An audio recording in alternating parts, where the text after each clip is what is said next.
What a gag. Are they going to stop this, do you think? That's all. That's number 43, Andy Holmes. This was the best drive of any weekend that Andy's achieved. That's why he's hitting the steering wheel.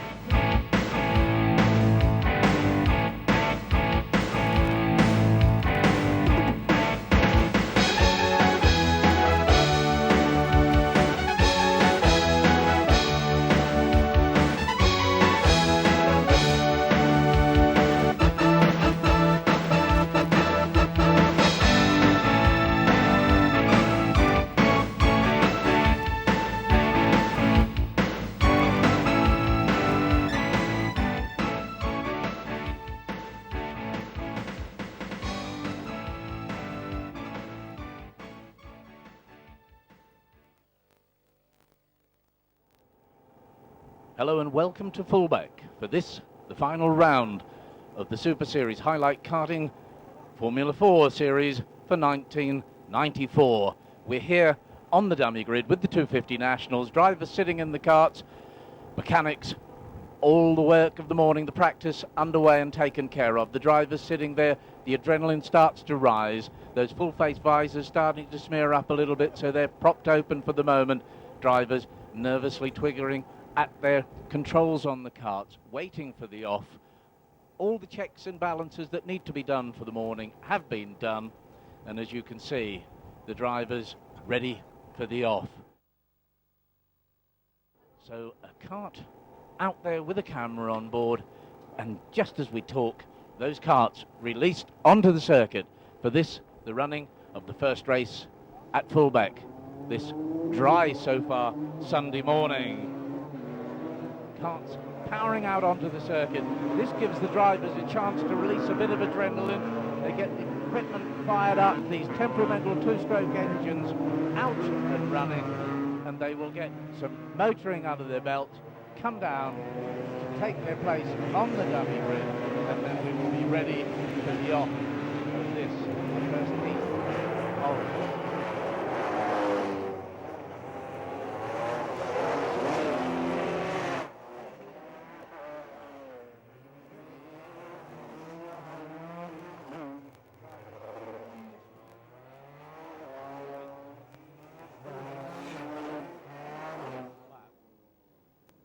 kart action, showing us just how low to the ground these little karts sit.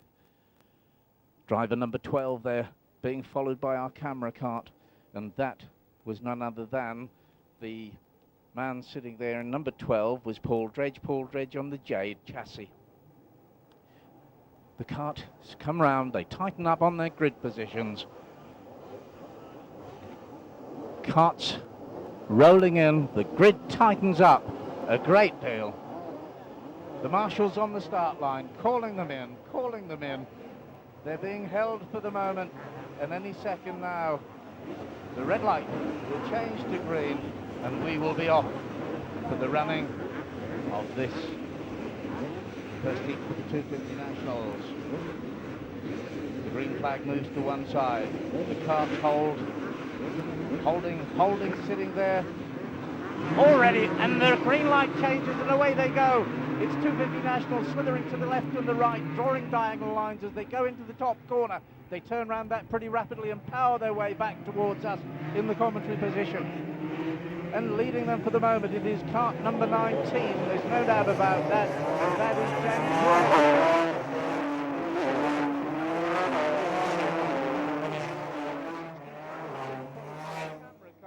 And that kart number 61 was Tony Keel. Now we're back with the leader, Woolhead, in the lead. 65 there in second place, and that was Willie Grieve. Then we come back to the third place kart, coming under an awful lot of pressure. That is number 24, and that is Brian Holmes. Brian Holmes has just been picked off by number 16, Graham Stevens, and now 65 is snapping at the heels, and that man we've already mentioned, that's Willie Grieve.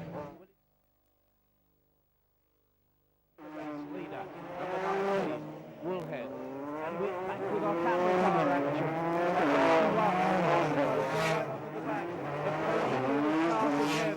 Back with the race leader. Woolhead gets that kart to buck and kick just a little bit as he come out of that corner.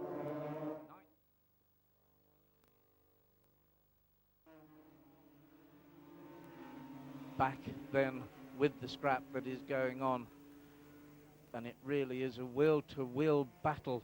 Some 19 still leading, and that is James Woolhead. James Woolhead is pulling out a very comfortable lead. Superb cornering of James Woolhead as we watch him. And then there's this super scrap going on between the following 4 carts. Through they go now, flashing through, and they're enjoying their own private battle.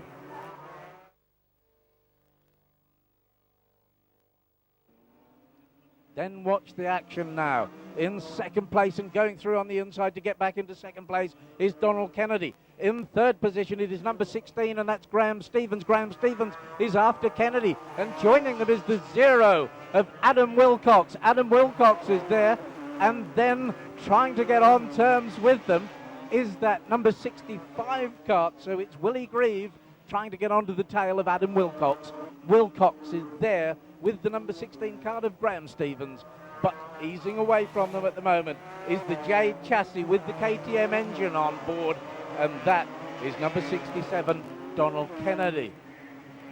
And Adam Wilcox pulls out and goes on the outside of number 16. Adam Wilcox goes through and picks off the third place for himself. Number 16, Graham Stevens, goes down grudgingly into fourth position. Adam Wilcox has now got the bit between his teeth, and the checkered flag goes out, so he can't go through there. He got through into third place. He was threatening to go into second. That was Adam Wilcox. But what can you say? The runaway victory there to number 19, James Woolhead. James Woolhead, the championship leader. 6 rounds under the belt already. 109 points to James Woolhead. And the checkered flag out, a very comfortable checkered flag to James Woolhead.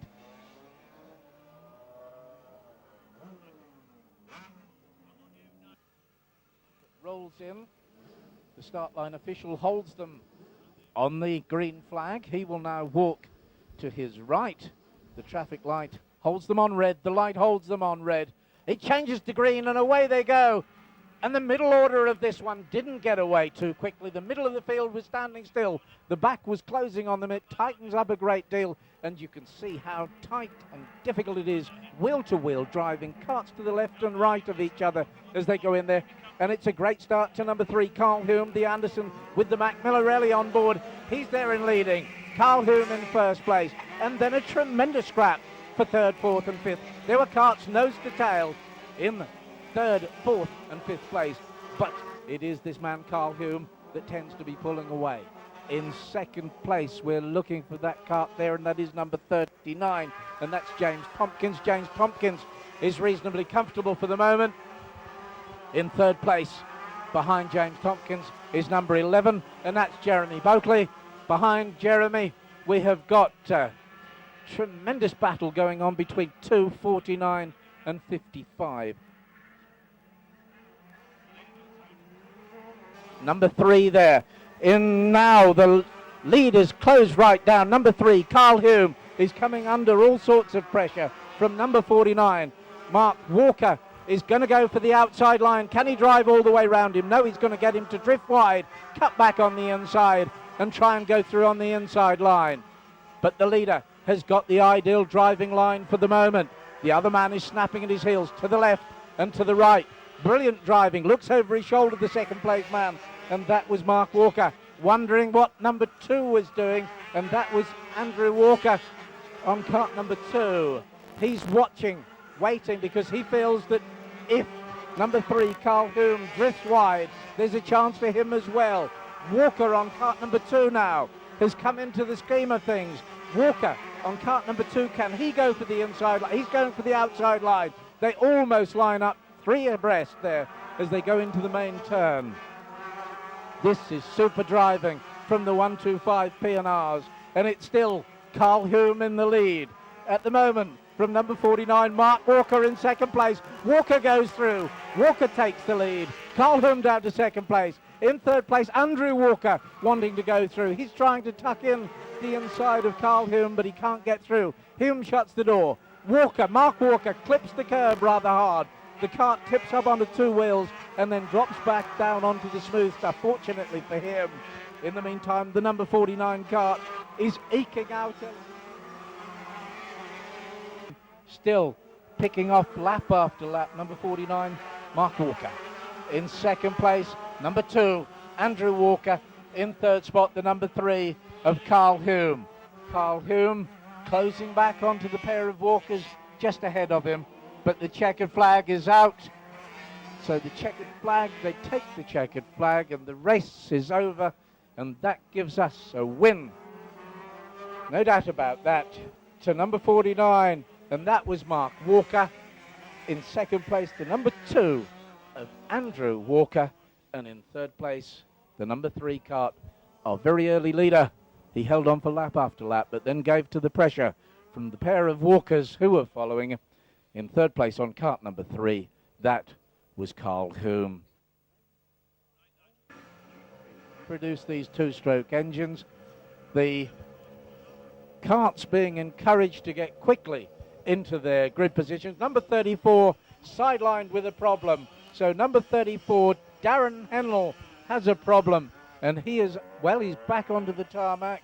So let's hope that that problem has only been a transient little problem for him. Darren Hennell back there, the grid formed up, and away they go. A super start there from number 2, and that was Stephen Plain. Stephen Plain is ahead of number 1, Tom Thacker.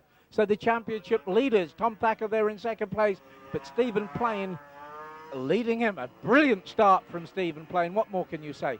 In third spot, it is the number 57 kart of Bob Rawdon, and behind Bob Rawdon, I believe it is the number 71 kart of Adam Watkins there.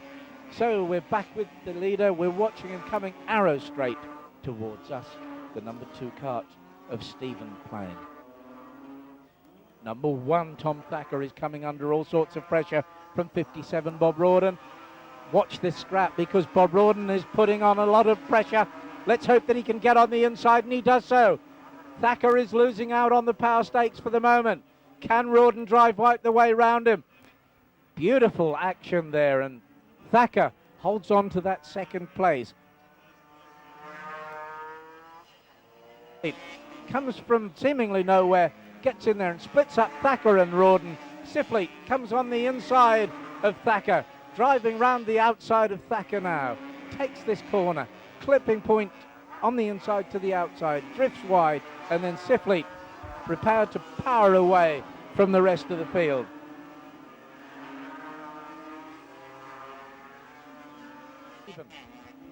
Just about holding on for the moment. But in third and fourth place, that scrap is tightening up. Oh, and the leader, hand in the air, number 2, Stephen Plain, the Anderson chassis with the Invader engine on board, has called enough is enough. He had a problem. He's looking down. I think by the action, I think that the plug cap, would you believe something as simple as that, the plug cap came off, but that means that Lionel Sifley has gone into the lead. Number 3, Lionel Sifley leading. Number 2, and knowing that it's letting him down.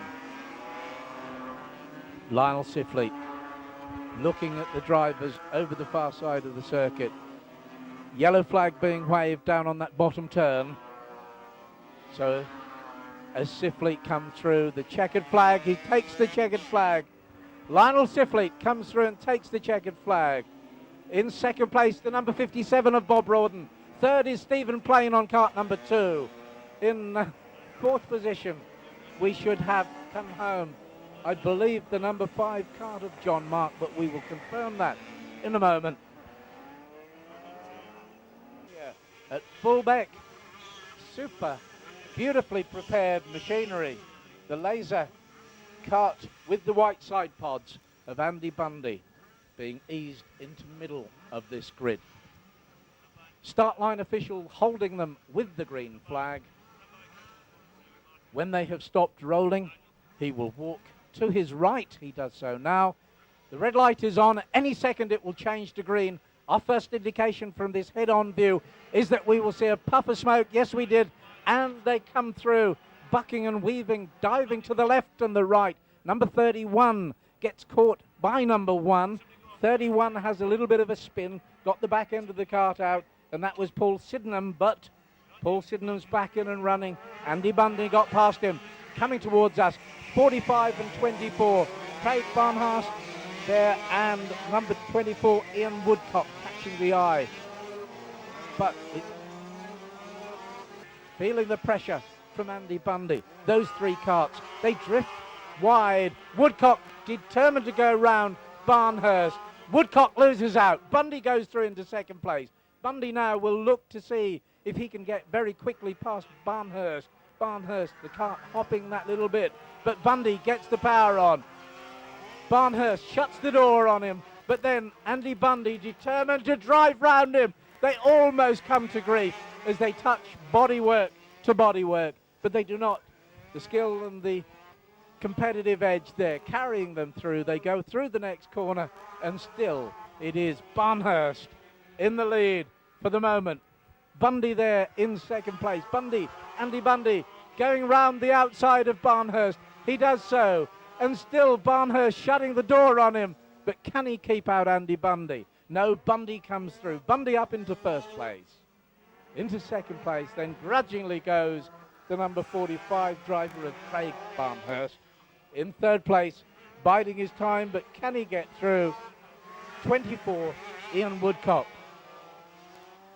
Lying there in fifth position, I believe, because number 18, Bob Kennings, is in fourth place. Bob Kennings fourth. Fifth is number 8, Paul Pedelty. Snapping at Paul Pedelty's heels was, I'm still sure it was the number, and number 25 spins and loses his kart, parks it the wrong way round. There he gets out of the machinery, pushes it to, and the win going to number 1, Andrew Bundy takes the checkered flag and wins in second place. And they get pushed and shoved all over the place, but the second place to number 45, Craig Barnhurst. In third position, number 24, and that's Ian Woodcock, and they really did push each other out to the flag marshal on the outside of the circuit. In fourth position, subject to confirmation, the number 18 of Bob Kennings.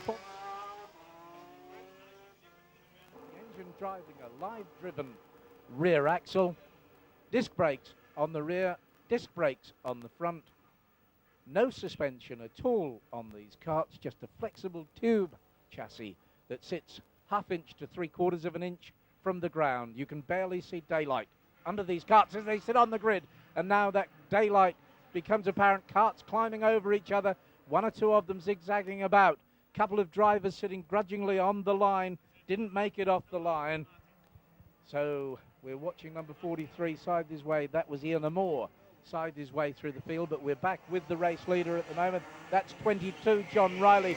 John Riley, better known to me as a 125 P&R driver, but that is John Riley grabbing out an early lead.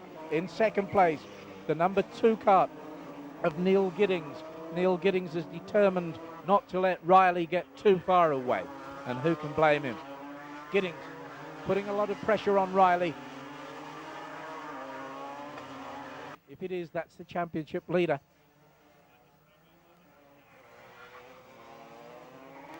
Karts come flashing through.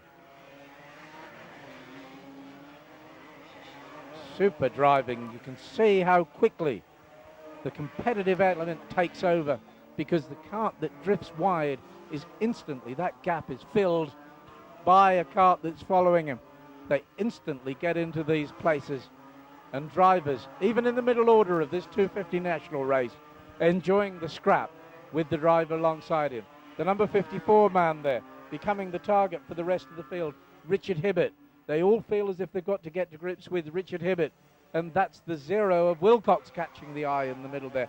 Adam Wilcox, a fast driver, no doubt about that, but he would prefer to be a few places up the field, so what can he do about it? Wilcox is driving round the outside of a number of them, trying everything he can. Adam Wilcox. Wilcox has now got Simon Babington, who is in third position on kart number 10 in his sights. Can he close on and catch onto the tail of Simon? Oh, the checkered flag comes out, and that robs him of the chance of getting through there to tackle third position. But he settles for fourth place. A great, great drive. And the finishing order, the number 22 kart, was John Riley. F1 chassis with an F1 Rotax coming home first. So John Riley taking the checkered flag and winning. In second place, Neil Giddings, kart number 2. In third place, the number 10 kart of Simon Babington. In fourth place, the 0 of Adam Wilcox. And in fifth place, the number 67 kart of Donald Kennedy. Pushers in their positions behind these karts. Sponsorship emblazoned over them, their chosen makes of two-stroke oil and various other things. And we're looking there at a mixture of 125 Opens, and then on the rear of this grid, the 125 National Class, green plate National Class kart. The difference between these two 125 classes, the 125 Open karts at the front of the grid with the yellow plates have the luxury of water cooling, their liquid-cooled engines, and these green-plated karts at the rear are air-cooled, early configuration 125 Rotax and Minarelli engines. Very little difference in the construction of the engine, but the Open will produce that little bit more speed and pace because you can tune it to that knife edge, a little bit higher revs. The water cooling dissipates the heat, the engine tends to hold together. Flying quite comfortably in second place in the championship choice for the 125 Opens at the moment. So Andy Fairless on number 3, starting from outside front row grid position. So will Andy Fairless be able to power his way off that outside front row position and drive all the way round the outside of pole position man? Well, only time will tell. Number 25 is pole position man, and that's Jamie Green. So Jamie Green on pole position, the inside line, Andy Fairless on the outside of him. On the front, as it were, of the 125 National Class, it's number 19, Nick Solby, that has the advantage of the inside line. But of course, he has other 125 Opens ahead of him. Again, a wave and a flourish of hands in the air. Now this time, have they let it run this time? I think they need to, because they're off and running. What is the decision? It looks as if they're racing to me, because there was a flourish and a wave of hands, and it is Andy Fairless on kart number 3 that catches the eye for the moment. He's asking the questions and the motor is answering. Martin Elliott on kart number 66 is there in second place. In third place was number 14, and that was Graham Barker. Graham Barker had then number 25, I think it was, Jamie Green, sitting on his tail. But look at the number 66 card of Martin Elliott. Martin Elliott is after Andy Fairless. He's determined to live with Andy Fairless. Martin Elliott. Fairless taking the middle line. Martin Elliott right on his tail. Martin Elliott goes on the inside but can't get through there. Fairless shuts the door on him. Great scrap between Fairless and Elliott. Then we have got two more karts vying with each other for third and fourth place. The 125 Opens giving us a good exhibition of kart racing. After anywhere else, Graham Barker is very much in his own, but today here at Fulbeck, he's got more than his hands full. Martin Elliott leading. In second place, the number 25 kart. He moved through and picked off Andy Fairless, so that is Jamie Green now holding on to second place and moving away from Andy Fairless in third.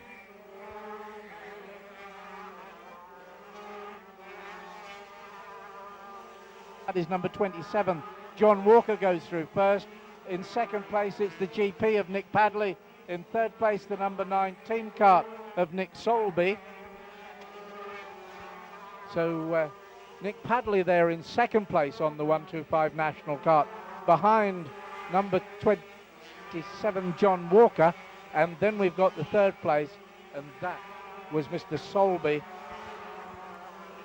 So as the 125 Opens and the Nationals come to their logical conclusion, the checkered flag goes out and it's taken by the winner. No doubt about that. The checkered flag went there to the 66 cart of Martin Elliott, the second place to number 25 of Jamie Green.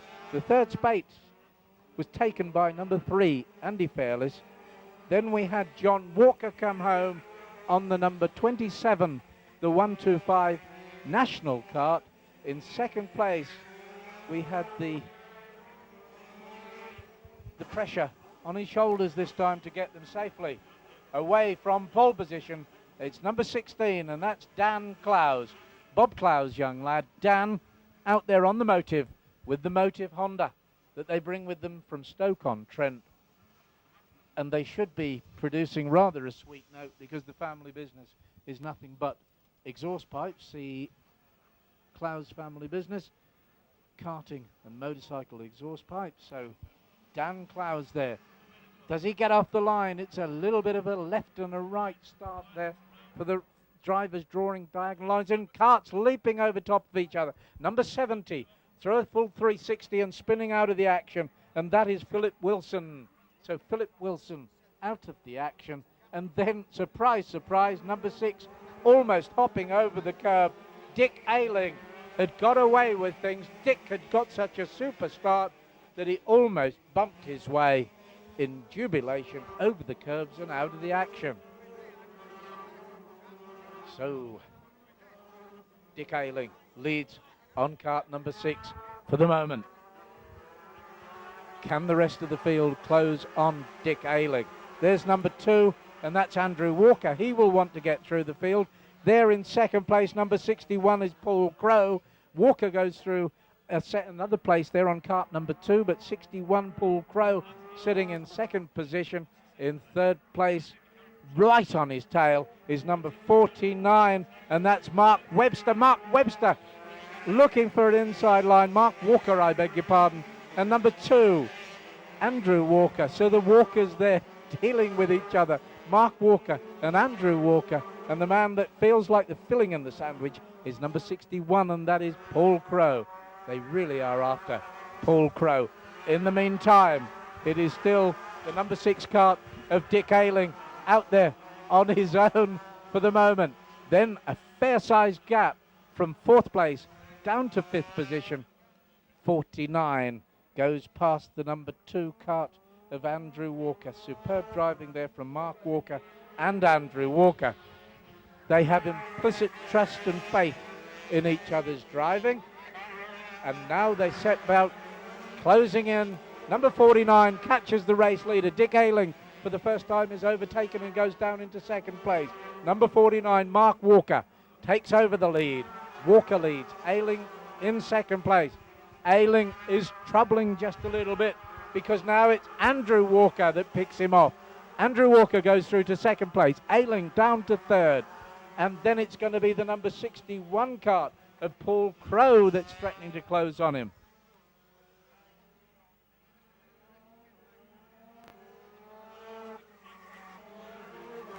And that answers the question, what was going on behind the leading 4 drivers. In 5th place it is number 3.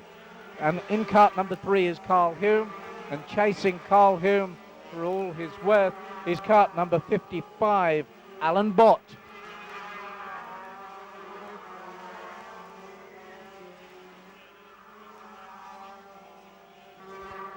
And we are into the last lap, so the checkered flag being readied, and it looks as if Dick Ayling, will he hold this one off? The leader. Checkered flag goes out to number 49, Mark Webster. He will be happy to see that checkered flag. In second place is going to be the number 2 cart, and that is Andrew Walker. There's the checkered flag, it's ready.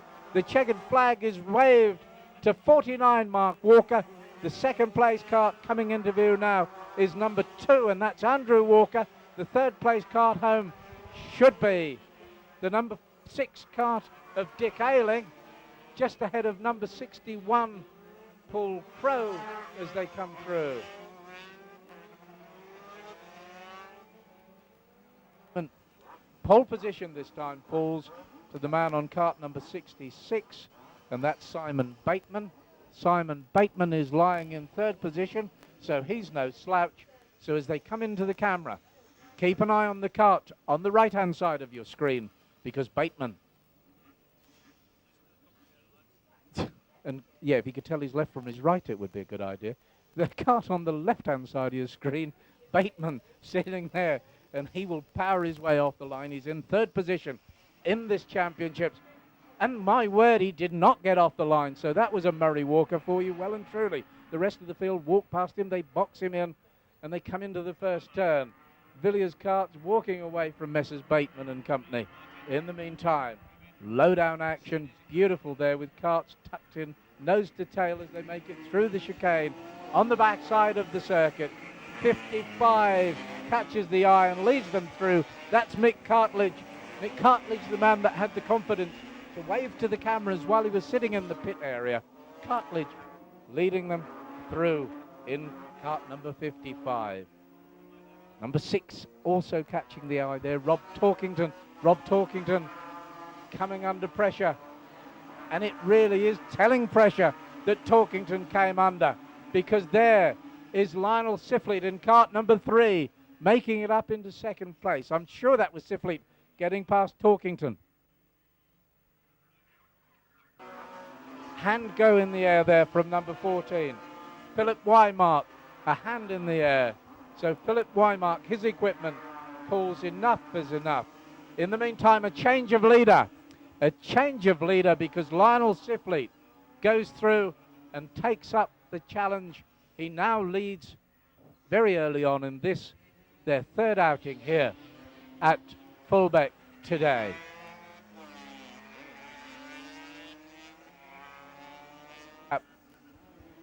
They're one cart's length apart at the moment. And Stephen Plain trying everything he can.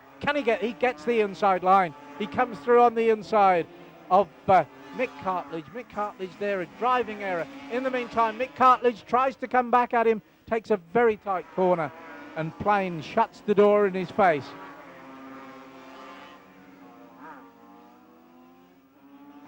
.25 and the rest of the field. A hand goes in the air there, and he's out.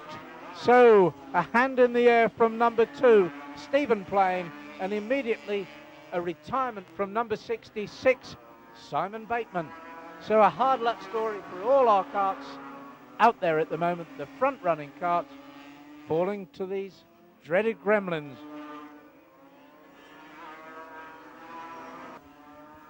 And we're back with the read, and the checkered flag goes out. So a little bit late there on the checkered flag, yours truly, but that has long since been taken by our race winner. So the win going out there to number 3, Lionel Siflete. Lionel Siflete enjoying a very comfortable victory. Lionel Siflete very much in a class of his own. From in second place, Mick Cartledge on cart number 55. In third spot, the number 1 cart of Tom Thacker. In fourth position, the number 6 cart of Rob Torkington. In fifth place, the number 2 of Stephen Plain. And in sixth position, the number 25 cart, and that was Matt Cecil. So we have on the screen now the number 15 cart that is wired for vision. So we will have a camera on this one. And number 15 makes his way out onto the circuit, and we will have a view, an entire lap of the circuit as it comes up. Beautifully set in there, so we can see the carts going out down in the right-hand corner, top left-hand side. There is the view of the wide open spaces of the Fulbeck track. And as you can see, it looks just the same out the front of a Nigel Mansell or a Damon Hill Formula One as it does out the front of our number 15's cart. Number 15 in 250 National Gearbox class is none other than the Tim Greaves cart, number 15, entered by Jade Carts.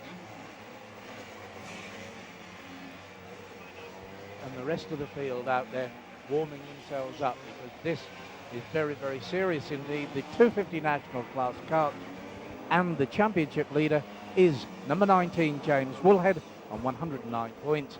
the number 16 card of Graham Stevens, 104, and in third place, number 17, Phil Ducker. So on pole position, the number 47 cart of Phil Featherstone. Phil Featherstone, competent driver, many years around the circuits of the British Isles. Phil Featherstone sitting on the inside. On the outside of him, the number 15 cart with Tim Greaves and our cameras on board. Immediately behind Featherstone is the number 36 cart of Carl Norbron. They go up to face the official. One lucky start line official there that was missed by a cart.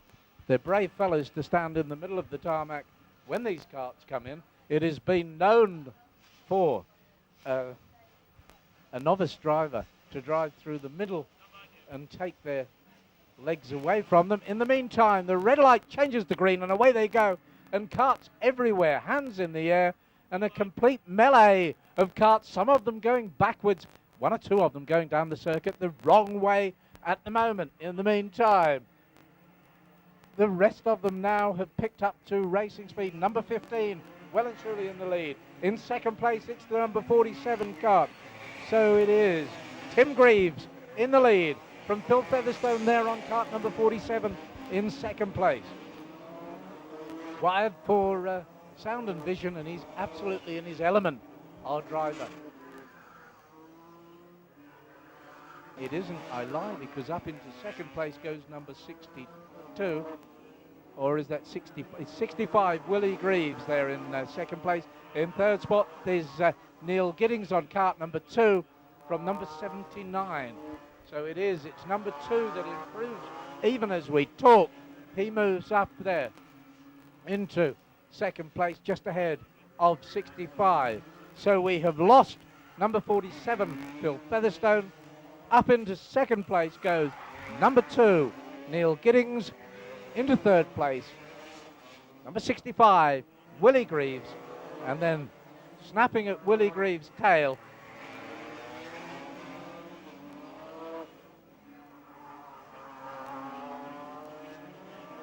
'79, and that's Martin Jones from 65, and that was Willie Greaves. 79, and number 2 goes out of things, immediately comes back in, launches himself off the curb. Perhaps he fell asleep because life was getting a little bit easy for him out there. Looking very comfortable, no doubt about that. He's got this one buttoned up. One lap left to go, and the second place cart is number 79. Martin Jones goes through there in second place on cart number 79. In third place, it's the number 65 of Willie Greaves. From then, number 2 recovering from that slight off, and that's Neil Giddings. Neil Giddings there just ahead of number 10, Simon Babington, and the rest of the field. In the meantime, with half a lap or so to go before he gets to the checkered flag, the leader, Tim Greaves, on his way to a from lights to checkered flag finish, and very much a finish on his own. Through they take the checkered flag. No doubt about that. The win to number 15, Tim Greaves. The second place to number 79, Martin Jones. The third place to number 2, Neil Giddings. The fourth position, number 65, and that's Willie Greaves. From number 10, Simon Babington. £4,000 for a good engine, £4,000 for a good chassis, a couple of £1,000 worth of bodywork. So each of these carts coming onto the grid now are most probably worth between £10,000 and £12,000 in their new form. The pole position man, none other than number 79, sitting there in his 250 Formula E. The red lights hold. Any second now, the start line officials will walk to one side, and the red light will change to green, and they power off the line. And the best of the bunch, with pole position man left sitting there, is number 1, Andy Bundy. But the man that should have got off the line, Mike Outred, on cart number 79. didn't even move at the time of the start. But now it is Andy Bundy in the lead. In second place, it's Stan Harvey. Or is it on cart? No, it's Bob Kennings on cart number 18 there in second place. In third position, with a little bit of a gap developing already, it's number 8 that catches the eye, and that's Paul Podelti there in third position. Paul Podelti, quite comfortable in third position. Fourth place is the number 7 cart of Richard Leitner. Richard Leitner goes through there.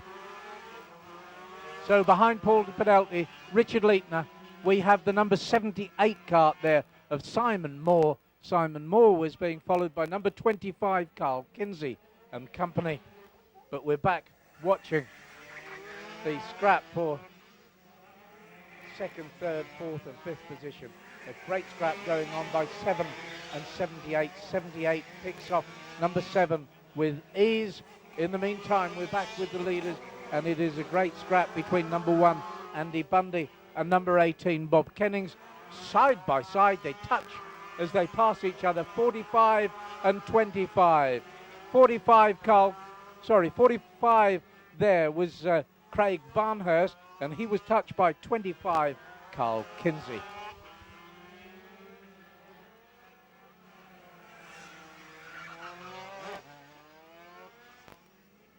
Gap down to third position, and in third place is the number 8 cart of Paul Podelti. Behind Paul Podelti is the number 78 cart of Simon Moore. Behind Simon Moore, we have the 45 cart of Craig Barnhurst. Behind Craig is the number 7 of Richard Leitner. From then number 25, Carl Kinsey, with number 10, Stan Harvey. 31, 79 and 34 there, filling the minor placings. But we're looking at the scrap that is going on between 8 and 78. That is in third and fourth position. One cart onto the grass, almost coming to grief, as one cart hopped its way onto and then off the grass. Bundy in second place, the number 18 of Bob Kennings. In third spot, the number 8 of Paul Podelti. We're with third place man Paul Podelti at the moment, and it is Craig Barnhurst that is catching him. Craig Barnhurst is there with him, trying everything he can. He's got the inside line, and Podelti is pushed out of that one brilliantly, goes through on the inside, takes over that driving line. So the man on cart number 45, Craig Barnhurst there, through into third position.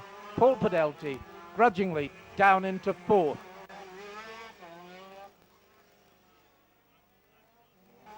We're into 7 laps gone now, and they're well and truly into their last lap, so the checkered flag will be readied. The checkered flag readied because Bundy is on his way to take a comfortable checkered flag. Less than half a lap's racing to go. Blue flags being waved to Andy Bundy as he picks off back markers. But now the checkered flag is ready for Andy Bundy to come home and take a fairly solitary and lonely checkered flag. Back markers around him, but a comfortable victory there to Andrew Bundy. Bundy there in first place. Now we wait for the second place man home, and that is number 18 crossing the line, and that was Bob Kennings. In third place, the number 26 cart, Andrew Scott, but he was a back marker from 45, 8, 78, 10, and the rest of them, as they flash through over the line. And the 125 opens. Number of drivers there with points to prove. They would love to beat Martin Elliott and John Walker. And I'm being joined at the moment in the commentary box by Gordon Milner. Gordon, you've done a lot of work on the 125 P&R Challenge, and it's 125 racing that you know an awful lot about. What about some of these characters? Right, okay. To be honest, 125 national drives have eluded me a touch. I think we're going to see them in P&R next year. The chap I'm looking out for in this race certainly will be Johnny Walker. Now, Johnny doubles up on his racing at events like this in P&R and national using the same equipment. Right, we'll be back to you in a moment because they're just coming in and forming up on the grid. The officials there with the waved yellow flags brings them into a position. A hand raised in the air on the right-hand side. Second row cart not ready to go. The rest of them going to power their way around him. A cart in front of him. No, I think we're being given one rolling lap. So we will. Are we out and racing this time? Yes, we are. So we're not a very quick rolling lap, it's a quick racing lap. Number 26 gets the back of that cart to step out of line, and that was none other than the 125 open cart catching the eye there of Stephen Wilkinson. Stephen Wilkinson there had got number 66 snapping at his heels. That's changed because 66, Martin Elliott, has gone into the lead already. That cart of Martin Elliott's really seems to be handling like a Class 1, a superb Class 1 chassis. And he lets the back end of that step out. Superb drift on that cart, and he can power it through corners. Graham Barker there catching the eye in second place behind Martin Elliott. Number 3 there, a hand up in the air from Andy Fairless, and his steering has broken on that Andy Fairless cart, so he drifts off to the outside of the circuit. Andy Fairless. The number 1 cart there of Bill Stoddard catching the eye. But the number C and the number 1 cart there, and that's Dennis Gale. Dennis Gale is going extremely well. The GP cart of Nick Padley catching the eye, mixed in the thick of this as well.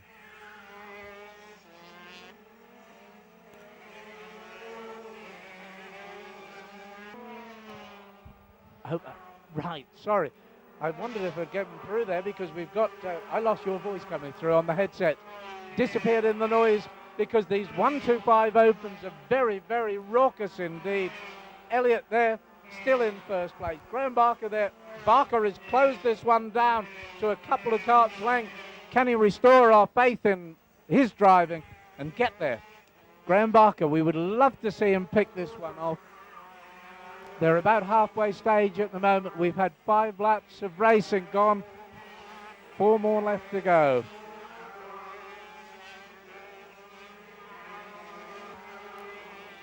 So the checkered flag will be ready in very few seconds because Martin Elliott is making his way round the back turn.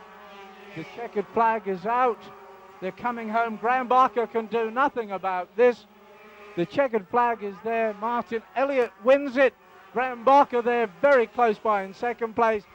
Number 25, Jamie Green takes third position. And then the rest of the field come home. But Graham Barker punching the air, but he grudgingly, I'm sure, had to settle for second place.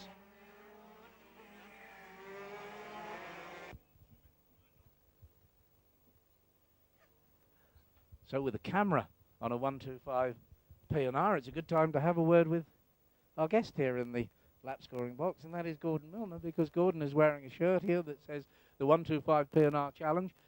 Camera equipped there on cart number 0. Don't need to tell you who's in it. Gordon, have a word or two about this man sitting on there with the camera on that cart. Thanks, Tom. Well, we're looking at Paul Wilkinson. Paul has been a very dominant factor in 125 National and joined into the water cool class just last year, and he's been similarly very, very powerful. We can see him now coming out onto the track, and I think this is going to be one hell of a ride for anybody coming along with this chap. Looking at the rest being pushed out onto the grid, Wilkinson goes past us, as does JJ Bouckley. Not his real name. Jeremy Bouckley is one of the oldest drivers. In fact, in probably gearbox racing at about 50 years of age. Extremely fast driver. Here we are racing with Wilkinson. A bit of a break up on the picture, unfortunately, but we can see him going around the track. He's taking his time. Not only is he a good racer, but he understands how to control the race and bring them into the start line at a sensible pace. It's important that we don't have these guys stuck in the start position for too long, otherwise they can burn out their clutches, and Wilkinson's bringing them around at a steady pace. We can see him going around the hairpin. This is where most of the overtaking obviously going to take. Look at Jeremy on the left there, number 11, as I say, 50 years of age, mature driver, fully understanding what can be achieved by warming up your tyres at this stage. And 19, Paul Valentine, just joining into karting actually at the beginning of this year, coming up to the front very quickly. So we can see Wilkinson now hanging back a little bit. I think perhaps JJ's a little bit too keen there on the right. and we're looking for the start. Whether we're going to be able to see the green light from Paul's camera, I'm not too sure. Seem to have a good grid formation, doesn't seem to be any stragglers aboard. We have some good fast drivers at the back, particularly Paul Crowe there, number 61, and Phil Wilson, number 70, at the very back of the pack. And I think we're going to see them flying forwards. The lights are on red, they're being gathered together, can't see any problems, no hands up, it looks like we're going to have a good clean start. Wilkinson can see ahead, let's see his light go to green. They're off, there is a hand up in the middle, but they've got away safely. I can't see quite who that is at the moment. Wilkinson takes to the lead. Jeremy Bouckley, some interesting manoeuvres there by Jim Tompkins at the back. We see number 33 trying to get round there from Simon Andrews. Paul Crowe goes into a good position, and so does Phil Wilson. Now remember, these guys are at the back, but it is Wilkinson at the front, round the bus stop, and in control already. He'll be putting in for a sensible race. Now behind him we've got Paul Bateman. Paul's a very strong charger. He's not going to let Wilkinson off with much, but the 0 plate is looking very comfortable at this moment in time with Bateman behind him. Number 16 struggling there. That's Dan Clow, son of Bob, who's one of the motive manufacturers. No, but I'll tell you this much, they've done it again. They've put a camera on the front of a cart, and the guy really has got no one in front of him and no action happening. They did this last time out, and let's look a little bit further back, because there's some great scrapping going on there. There's number 47 there, drifting a little bit wide, and that was Ryan Hensman. He's got there we go. That's a good shot of a back marker there as our camera cart picks off the back marker, and that's the last we will see of number 16, Dan Close. But we were talking about the number 47 of Ryan Hensman there, as he was picking a fight with men alongside him. The great thing about karting is that there are private little battles happening all the way down and through the race. It isn't just about winning, it's about the fight, the race that goes on in various sections all the way through to the back end of this race, because you've got some very good average clubmen who are running in the middle and the rear end of this. Only a few of them, a handful of them, can be front runners and winners anyway. So he comes on the inside of Carl Hopkins. Has he got the pace? No, he hasn't. Hopkins has got the inside line, but he's going to stick with this one. It really is wheel-to-wheel action, and number 12 comes along and joins them with it as well. Number 12 there is prepared to move him out if he won't get out the way. So number 12 there, and that was Graham McCarthy. And just look at that spread of the shot as they come back towards us with carts all across the tarmac. It is great action from the 1, 2, and one cart up there. Oh my word, number 47 gets rocketed out of that one. And that was Ryan Hensman.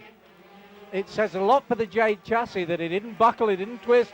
It landed back fair and square on its wheels, but in the meantime, we're back to a little bit of sanity here, are we? Because we're back with number 12, Graham McCarthy, and then we go back and have a look at Paul Wilkinson, the man running with our camera.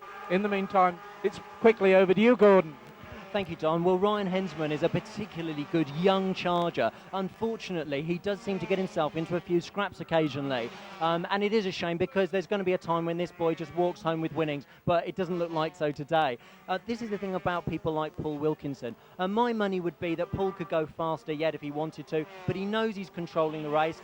The distance now with Bateman behind him is such that he can cruise home. We see Tony Craft from Market Harborough. He's one of your club drivers enjoying this Championship Series race. This is what I like to see. Simon Andrews, Dick Ayling and John Haitley, very tight together, looking for some close racing. And you're always right, in 125 P&R particularly, we always have a close match, whether it's at the front, in the middle or the back. And we can see a good gaggle of these. Graham McCarthy, who was fighting with Ryan Hensman, number 12, is now ahead. And we see Carl Turtle-Hume coming in front of 28, which is Carl Hopkins. Simon Andrews, 27, going around Dick Ayling. But it looks like John Haitley may have had the better of Dick Ayling. Let's have a look now. Carl Hume is certainly in front, Carl Hopkins behind. This is Carl Hume, number 3, and behind him, if we can just see, is still Carl Hopkins, followed by 27, Simon Andrews. So Carl Hume, known as Turtle to us and his friends, keeping the shell the right way up this time and driving very, very well indeed. This is a young man, last 2 years has just got stronger and stronger. And indeed, Carl Hopkins, number 28, really showing a lot of maturity. He was a B-class driver last year. He may actually still be this year, but the way he drives, he certainly is A material. And here we are again with Paul Wilkinson, and we can see some places coming up, some back markers. That's 20, looks like Brian Cowan. We're very close to Brian Cowan. We're now going past number 46. There's one lap to go, and Wilkinson's had to be very cautious there. I'm interested in studying this, Dom, because perhaps I'll be able to learn the lines a little bit better now. If you see us through, coming through here, he's coming through. Can we see the flag? I'm not sure. This is onto the main straight now, are we? Right, coming down onto the hairpin. And as I say, Wilkinson really a long way from Bateman now. This is just back markers we can see. Brian Cowan, I'm not sure who number 33 is, but certainly 49 is Tony Craft from Market Harborough. And they're having a good race there. And we can see Paul Wilkinson coming round now to collect the flag. Can we see that? Yes, we can see it waved in front of us. And that's a sight I would dearly love to see myself, Don. But I'm just going to have to enjoy what I can see here today. Another masterful drive by Wilkinson. As I said, I'm convinced he's got more in reserve. And we can see number 12 coming to take the check. That was Graham McCarthy, followed by Carl Turtle Hume. And if he makes it, yes, Carl Hopkins, Simon Andrews, Dick Ayling, John Haley, and Paul Crow. And I remind you that Paul Crow did start from the back of the grid. On the start of this one, I expect to see some fuss starting from Adam Wilcox, a young fella that's only been racing gearbox class karts for the last 12 to 14 months, taken over from his dad, Adrian Wilcox, who was racing. They come from Walsall. The family business is a garage business up there in Walsall, so they're involved with engines and cars and karts all the time, and a super start there from zero. Adam Wilcox pulls across and immediately shuts the door on the rest of them and makes that first space his own as he goes into the first turn and comes back to lead them. Then he wiggles on that steering wheel, jinks it into and out of the chicane. Zero leading them. And that is Adam Wilcox. In second place, it's the number 79 car of Martin Johns, the pole position man there in second place already and coming up to join the fray. And Adam Wilcox is really twitching at that steering wheel. It looks as if that kart is an absolute handful because he is having to set it up and then fight that kart every inch of the way. In the meantime, Martin Jones is there, sitting there in second place and doing a good job in letting Wilcox know that he is there. But he didn't make it. He has to settle for that fourth place for the moment. So Roland Allen, and my word, they come to grief. 88, Roland Allen, and number 41 there, Paul Eaton. They were trying that hard that both of them are out of the running. They pile into each other as they go into the first turn. And there, out of the running, Paul Eaton and the Roland Allen karts. So that helps to promote the following two karts up in the order. So up into third position will go the number 22 kart of John Riley. Up into the fourth place will go the number 2 kart of Neil Giddings. Neil Giddings then followed by number 65, and that is Willie Grieve. 88 is back in the running, one of those karts that had that coming together, and that was Roland Allen, the back marker. Roland Allen, though, don't forget, is no average back marker because he was running in third and fourth place and fighting with the number 41 kart of Paul Eaton until they came to grief a couple of 3 laps ago. So it's been a fight for Adam Wilcox and for Martin Jones to get past this number 88 kart and treat him as a back marker because he is a comfortable front-running driver. There's no doubt about that. That's Roland Allen, but they've dealt with Roland Allen. Adam Wilcox still there.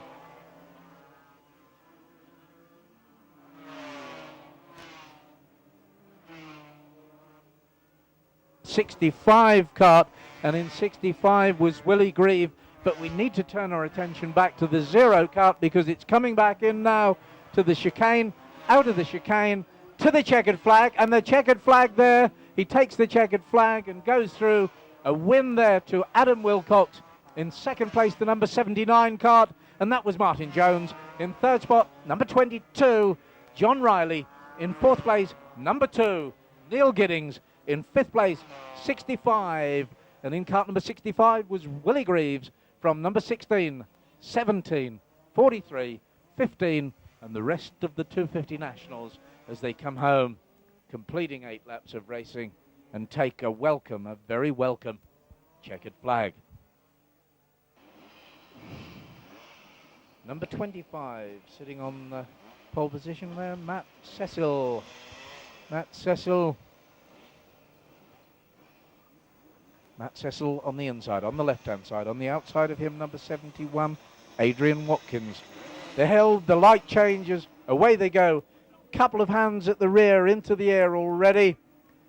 And there you can see a mixed fortunes of the 210 Villiers drivers, because a couple of them left on the grid as the rest of the field power away.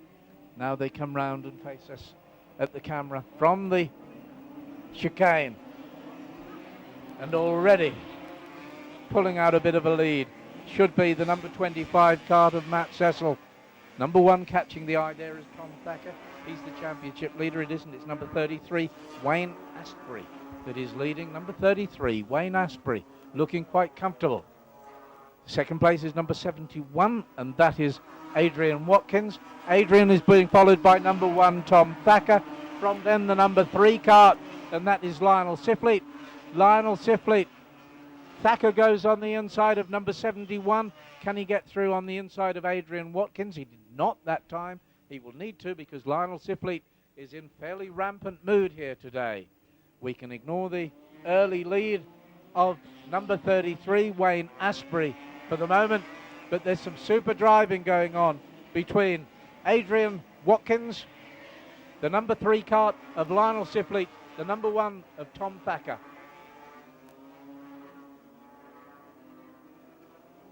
Your screen. The race leader was and should be number 33. Have they closed him in yet? Number 33 has long since gone. They've pegged him back, and it is Tom Thacker there in the lead. Tom Thacker leading from number 3. Lionel Sifley there in second place. And those two now pulling this one away. They have got away from number 71. Adrian Watkins there in third position. In fourth place it is Bob Rawdon on cart number 57. Bob Rawdon is then being followed by the number 33 cart, and that is Wayne Astbury. Behind Wayne Astbury we have the cart flying through there, and that's the number 2 cart of Stephen Plain. So Stephen Plain sorted out his gremlins, and Steve Plain is back up with the front runners, Sifley and Thacker, side by side. It's Sifley that gets the corner and makes it his own. Lionel Sifley picks off Tom Thacker, and Lionel Sifley today has been proving that he's got the pace to run away from Tom Thacker. It's Tom Thacker, the championship leader. Tom Thacker on 111 points. Lionel Sifley struggling a bit because he's only done a couple of 3 rounds. Leading Tom Thacker there in second place. Rob Rawdon there in third. In fourth place it is Adrian Watkins. From then the number 33 cart of Wayne Astbury as they go through there. Behind Wayne Astbury on cart number 33 was number 2, and that's Stephen Plain.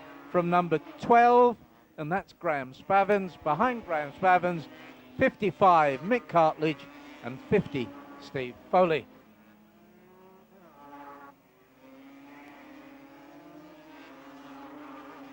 Flag, Lionel Sifley in first place, Tom Thacker in second. In third position, it's the number 57 of Bob Rawdon. In fourth place, the number 33 cart of Wayne Astbury. Wayne is followed by 55 Mick Cartledge.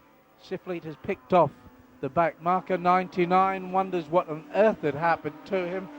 Into and out of the chicane. That is the race leader, and this time the checkered flag is waved. Lionel Sifley goes through to take the checkered flag. In second place, number 1, Tom Thacker. In third spot, the number 57 cart, and that is Bob Rawdon home, just ahead of number 33, Wayne Astbury, from number 55, Mick Cartledge, with number 12, Graham Spavins, from number 71, and that's Adrian Watkins. On the left-hand side of your screen, and Richard Leitner on the right-hand side. Held for the moment, the red light changes to green, and away they go. Leitner gets a good start, not as good as Woodcock.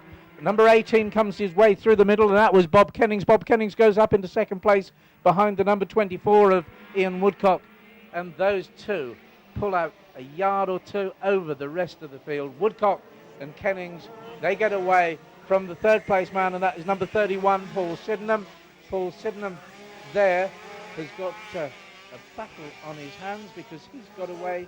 Can he catch Messrs 18 Bob Kennings and Ian Woodcock in front of him? I think he can. And then we've got this gap down to fourth position, and in fourth place is the number 7 cart of Richard Leitner. Richard Leitner appears a little bit to be holding up the rest of the field, and that's helping Messrs Woodcock and company get away with this one.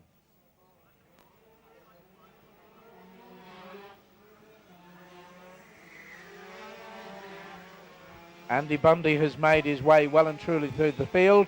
He stamps his authority over this race. He gets there and he plunks that cart right on the nose of number 10, Stan Harvey. So number 10, Stan Harvey, has the Andy Bundy treatment. Andy has carved his way through the field, and Andy Bundy is now picking on number 7, Richard Leitner. Richard Leitner down the straight, and there he goes and settles for fourth position in that number 1 cart. Leitner comes back at him, so Richard Leitner doesn't lie down at the moment, because we know that at the front of this one it's number 24, Ian Woodcock leading. In second place, the number 18 cart of Bob Kennings. In third spot, the number 31 of Paul Sydenham. You can see the green body cart of Paul Sydenham just go out of your shot, and there in the middle of the screen was number 1. Interview again, that's Andy Bundy. Andy Bundy is closing on him in fourth position. Andy Bundy closes within a couple of carts lengths of Sydenham. Sydenham should know he's there by now, and he really is. Andy Bundy comes into the start-finish straight and flashes through there, and by the time he gets to the end, he's picked off Sydenham and picked him off completely. Andy Bundy up into third place, Sydenham down into fourth. What has Sydenham got to do?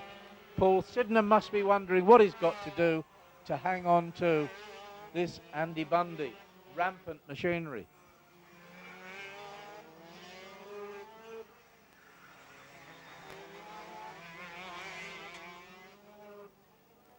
Because we've had 5 laps of racing already, 5 out of 8, 3 laps to go.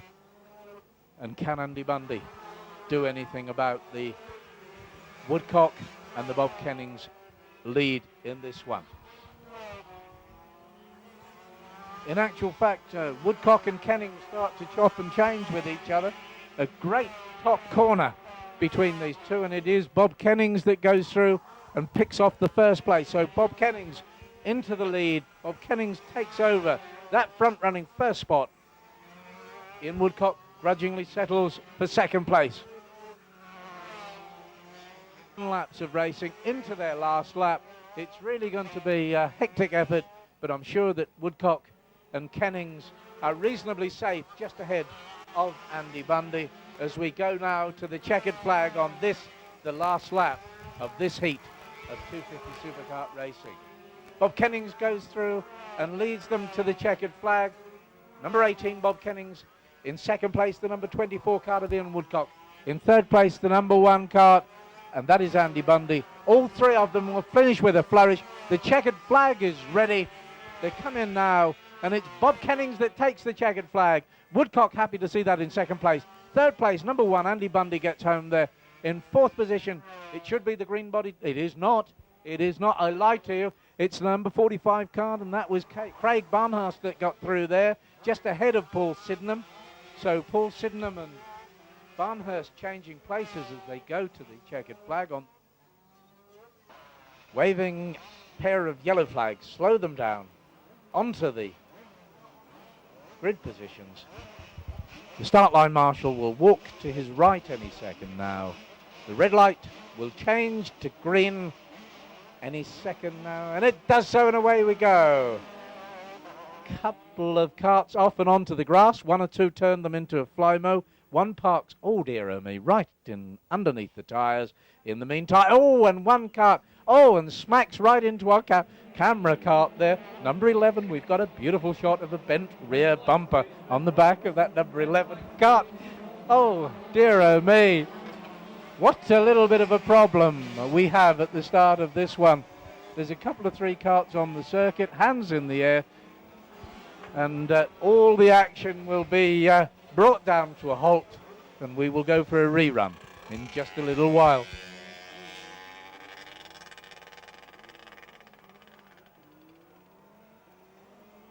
We're watching carts go in to their grid positions. The marshal is on the track. He's holding. They're holding. They will now be stationary. He walks off to our right. He is now out of sight, waiting for the red light. It changes, and number 63 gets a peach of a start this time, but 43 immediately springs across in front of him, and 43 was Andrew Holmes, was there, taking a very early lead. Our camera car is looking for a way past number 11, and that was Jeremy Oakley that we've seen there. He's now looking for the inside line on number 6, and that's Dick Ayling. Can he get in there? Superb driving shots. This is coming in from Paul Wilkinson. Paul is in there on the inside line. He now comes across to the clipping point. He's right on the tail of number 37 as he comes into sight, and that was Dave Hendra that was got the camera cart right on his tail. 43 and 27 though, with their own private little battle. 43 is Andrew Holmes. Number 27 is Simon Andrew. 43 looks as if he's got the legs of number 27 for the moment, but we go back to our camera cart, and all of a sudden young Mr. Wilkinson, Paul Wilkinson, has got clear tarmac in front of him. Then we look back to see where they go through. 0 well up with the field, driving beautifully just ahead of number 28. Picked him off cleanly. Carl Hopkins know that he'd been picked off by the camera cart. In the meantime, it's number 43 still holding the lead. Andrew Holmes there in first place. Carl Holmes there. Number 43, Andrew Holmes, going through in first place. Sitting there on his tail was number 28, Carl Hopkins, I'm sure it was. We'll go back to the race leaders in a moment, but we're in our camera car, travelling with the camera at the moment.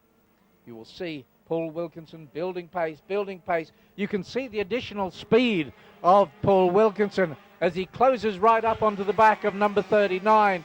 He gets right onto his tail. That is James Tompkins. That got so close on number 55 there. Alan Bott knew that he was about. And there is our camera car sitting right on the tail of number 55, and Wilkinson driving superbly well. In the meantime, we have lost our leading cart of number 45. It's 27 that has picked up the lead. So there is Simon Andrew. Simon Andrew on cart number 27 comes through, holding on to the lead for the moment. 27 there. 43 is there. Andrew Holmes in second place. From 69 in third. 69 is John Hartley. I can tell you that your camera cart is in 6th position at the moment. The camera cart is in 6th position. He's sitting there. The next man that he needs to pick off is number 39. So he needs number 39. There the cart, that is 5th place. If he gets alongside that correct. The 0 cart moves up into 5th. Oh dear, oh me. That got a bit hectic. But that's moved a couple of carts over, and he's gained a couple of places now. He's gone up to about 4th position, I think. 43. Number 27, Simon Andrew, should be leading, so he will be out of sight. 27 in the lead. Number 43 is there in second place, and that's Andrew Holmes. In third position, we are looking for cart number 63, and on cart number 63 was Jonathan Tucker, and 55 was there. 43, well, that really is putting him up with the field, because 43 is there in second position at the moment. And at the hairpin, the camera cart spins out of things, so we made an awful lot of ground, but the camera cart spinning out of the action, and now we rejoin in about 7th or 8th place. The race leader is number 27. So we're with the race leader. That is number 27, and that's Simon Andrew. The second place cart is number 43, Andrew Holmes. In third position, the number 63 part, and that is Jason Tucker. Jason Tucker going through there.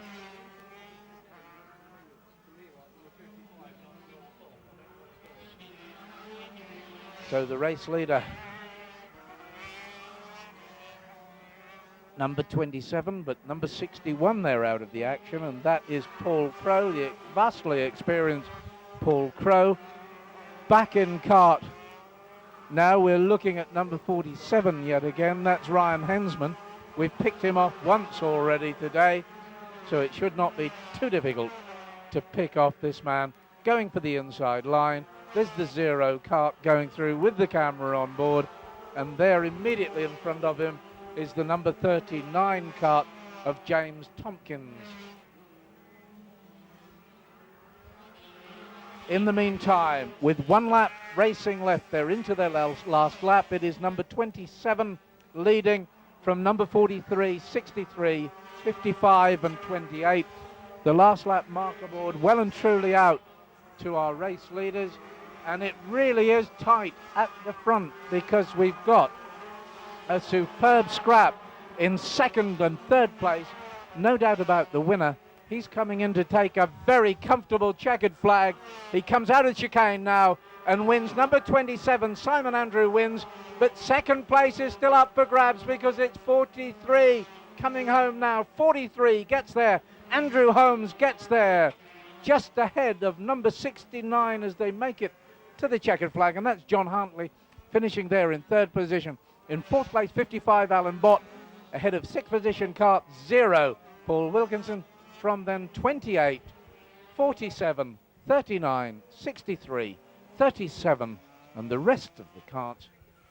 In the meantime, number 42 sitting there on pole position. Number 42, and that's Peter Tilson Hawke. Peter Tilson Hawke comes in on the left of your screen, and alongside Peter Tilson Hawke we have none other than number 61, I think it is, so we've got a Tony Keel on the front row of the grid. Peter Tilson Hawke watches the red light, it changes to green, and away they go. And off the front row, it's number 43, I beg your pardon, Ian Moore, that gets a beautiful start. Ian Moore from the outside, drives across, takes that corner his own, makes it his own. Number 43 picks up a very early lead. Peter Tilson Hawke there in second position. In third place is the number 61 cart of Tony Keel. So 43, Peter Tilson Hawke there, having to give second best to Ian Moore. Ian Moore with Peter Tilson Hawke and then the number 61 cart going through. They have pulled out just a little bit of a lead over the following carts. And I believe the next cart coming through is 18, and that's Jim Limmers.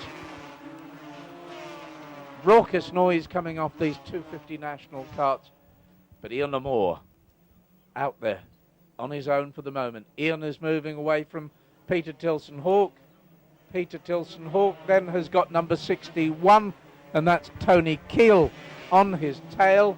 And then we've got the number 52 cart of Chris Berry, or is it the number 51 cart of Stuart Skinner? It is Stuart Skinner.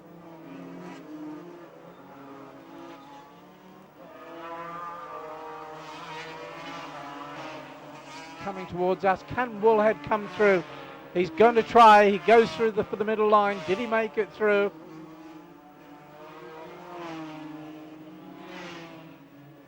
Yes, number 19 picked off the number 67 card, I think it was, of Kennedy. So Kennedy has been picked off already.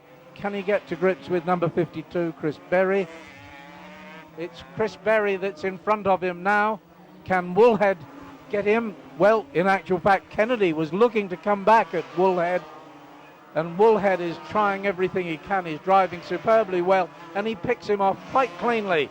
So Woolhead is starting to move through the field because he's right under the tail of the man that is lying in fourth position. So Woolhead is moved into fifth place We'll confirm that now as they go through on their 6th lap. The leading order, number 43, and that's Ian Moore who's leading. In 2nd place, the number 41 kart of Paul Eaton. From number 42, and that's Peter Tilson Hawke. From then the number 61 kart of Tony Heel, and then the number 19 kart, and that, of course, is James Woolhead.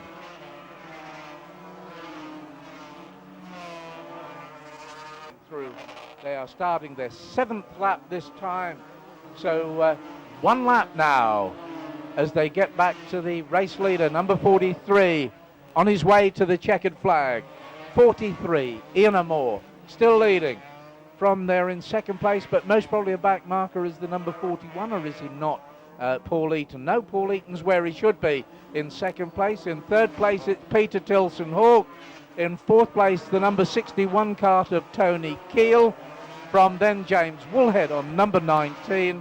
From then, number 67, and that's Donald Kennedy, bringing up the top 8 places. And this time, for the last time, the checkered flag goes out and takes the checkered flag. So the checkered flag there to number 43, a well-deserving front-running checkered flag. Ian Moore never bettered in that one. From the start of that one, for 8 laps, it was Ian Moore that led, took the checkered flag. Ian Moore comes home to take the checkered flag. In 2nd place, number 41, Paul Eaton. In 3rd spot, number 42, Peter Tilson Hawke. In 4th place, would you believe, number 19, and that was James Woolhead.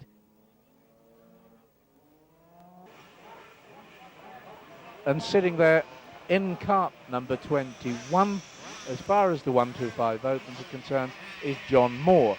John Moore, number 32, parked there conveniently with his 125 National, right behind the tyres and out of the running. So number 32, that was Grinhub, the Zip Rotax from Scunthorpe, calling enough is enough. Hands in the air, drivers asking for one more rolling lap. Not given because they get them away surely at that pace. There was karts flying to the left, right and the centre as they get away at a hectic start, and now they're off and running. And 1-2 karts stuck in the middle of the circuit. Drivers hoping to get them out the way. Sitting there, number 20 it is. 20 seems to be running faster than anybody, and that's number 20 on the 125 P&R plates. What on earth is number 20 doing out there on those particular plates? So a little bit confusion. Who's on the kart number 20 with the blue plates? If it is a 125 on kart number 20, that is Brian Cowman. Brian Cowman leading from number 26 there, and that's Steve Wilkinson.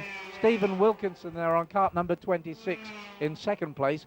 In 3rd spot, and it's being fought for as we talk about it, it is the number 85 kart, I believe, or there's a 25 kart of Jamie Green.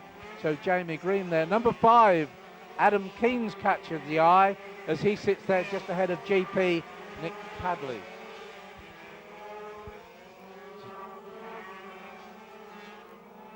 So 25 and 26 got their own private battle underway there. 25 is Jamie Green, 26 is Stephen Wilkinson, and they're wheel to wheel, and really he's got to drive on the inside of him, and he does so brilliantly. They match each other pace for pace. 25 and 26, a super scrap going on, and number 3 watches to see if he can pick up the pieces. Number 3, Andy Fairless, sitting there just ahead, I believe, of Bill Stoddart. So it's number 20, 2-0, and that should be Brian Cowan.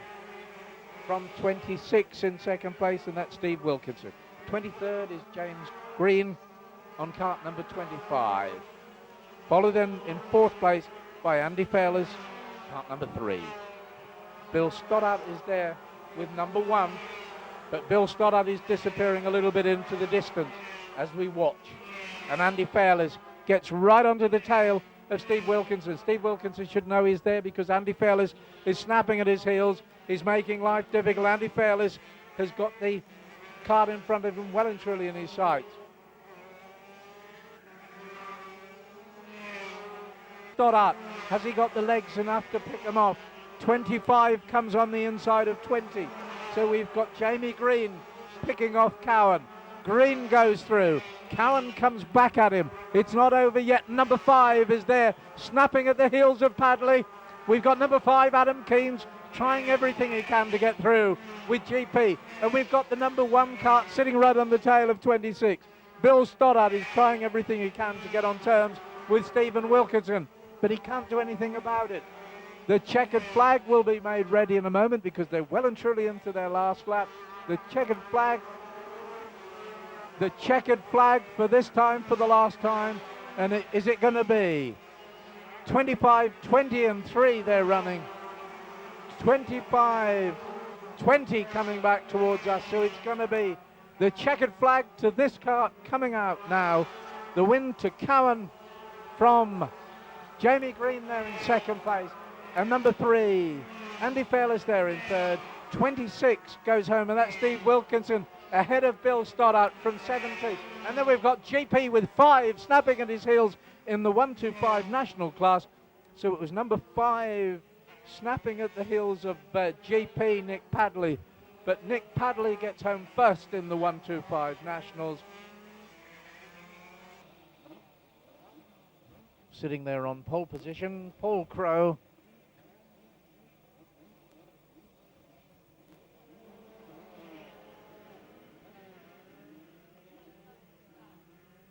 The B finals are over 10 laps, so there are 10 laps in the B finals. And already we're off and running at a rate of knots. Number 12 peels off into and out of the chicane. The 125 P&R of Graham McCarthy goes through there. Tucked in with him was number 81, and that was Mike Coombs.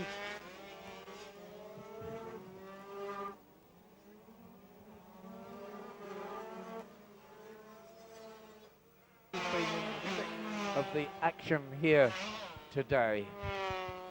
81 picks off number 20 and starts to make progress. So that is Mike Coombs with the Jade chassis that he brings from Gloucester.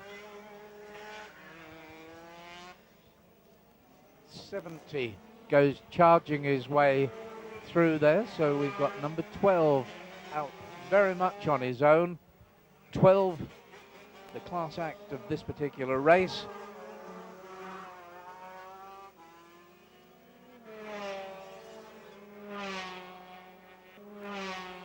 Brilliant photograph of the race leader coming down there. Cart number 12 onto the main turn at the end of the start-finish straight. Cart parked onto the side, and that is number 46 parked up there with a problem. That's Tony Kraft. It's the Zip Yamaha that he brings with him from Leicester that's causing him problems. So number 46 out of the running. 12 and 61 our race leader through. So we have had Graham McCarthy and Paul Crowe go through to start their last lap. So 9 laps of racing complete. Last lap marker board out. And this time, for the last time, we will have the race leader come round to take the checkered flag. Number 12 coming back into the chicane. Into and out of the chicane, and the checkered flag goes out, and the checkered flag taken by Graham McCarthy. Graham McCarthy comes home first. In second place, Paul Crowe. In third spot, the number 70 cart of Phil Wilson. Number 21, the man responsible for setting the pace, and that is Gary Bailey, rolling in to meet the flag marshal. The red light will be switched on any second now. Hold them there. The marshal will move to his right, and in very few seconds, the red light will change to green, and it does so now, and away they go. And the start comes in there from 21 as he gets off the line, and that's Gary Bailey going through there to make the first turn. His own number 41 was matching him as much as he could, and that was Paul Eaton. And those two heading off to lead the rest of the field. 40 and 60 enduring their own private little battle. That was Ronnie Bates and cart number 60, Alistair Graham, the Kiel Suzuki-based driver. Number 41, though, Paul Eaton, going through there. Paul Eaton sitting there just ahead of number 21, Gary Bailey, and there, 57 and 18, virtually side by side. 57, that was Malcolm Smith. 18 is Jim Lewis. Great stuff from these 250 national drivers.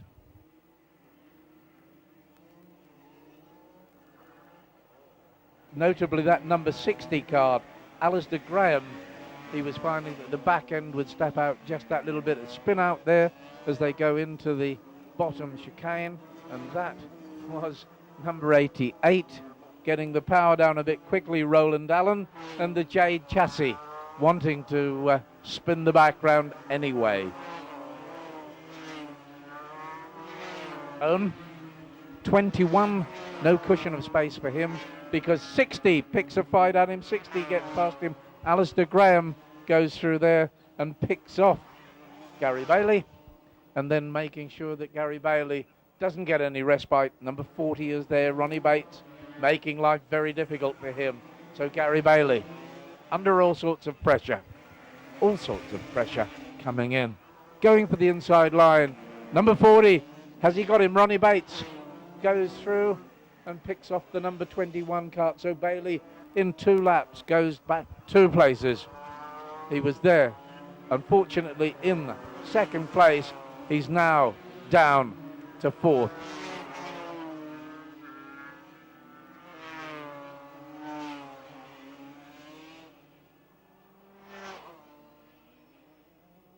Second place, Bates is determined to pick off Alistair Graham if he can, and they're leaving the number 21 cart well behind.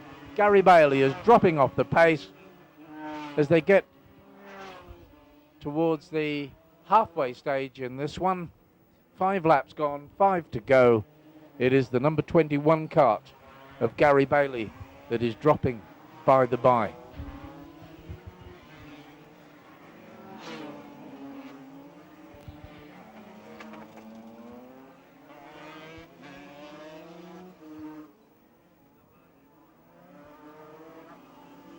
At this stage of a race with 6 laps gone and 4 to go, it's time for the drivers start to imagine things. You sit there, the note of the engine tends to change.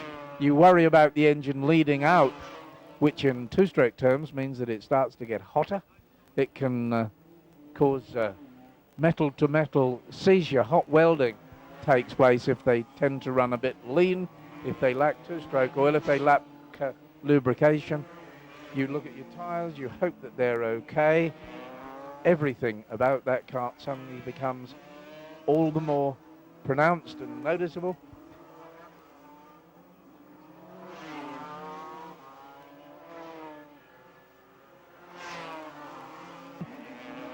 Number 40, Ronnie Bates, is there in 2nd place. In 3rd position, it is the number 60 kart of Alistair Graham. Alistair sitting there looking very comfortable, very relaxed. Alistair has pulled out a very large, comfortable cushion of space over the next place man, and that's number 21, and that's Gary Bailey. Gary Bailey there filling the top 4 position, and then as they come through towards us, we can see the 5th, 6th and 7th place men going into the chicane now, turning off to our right and then coming round and joining the action. So that is carts 21, 33, 18 and 56.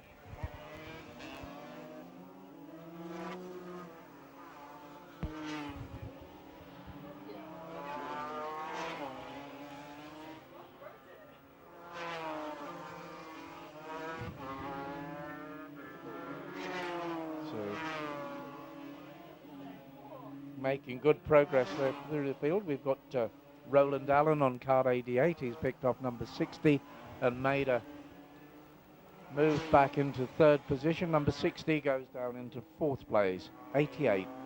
Now the question is, can number 88 catch the man in front of him? And that is cart number 40.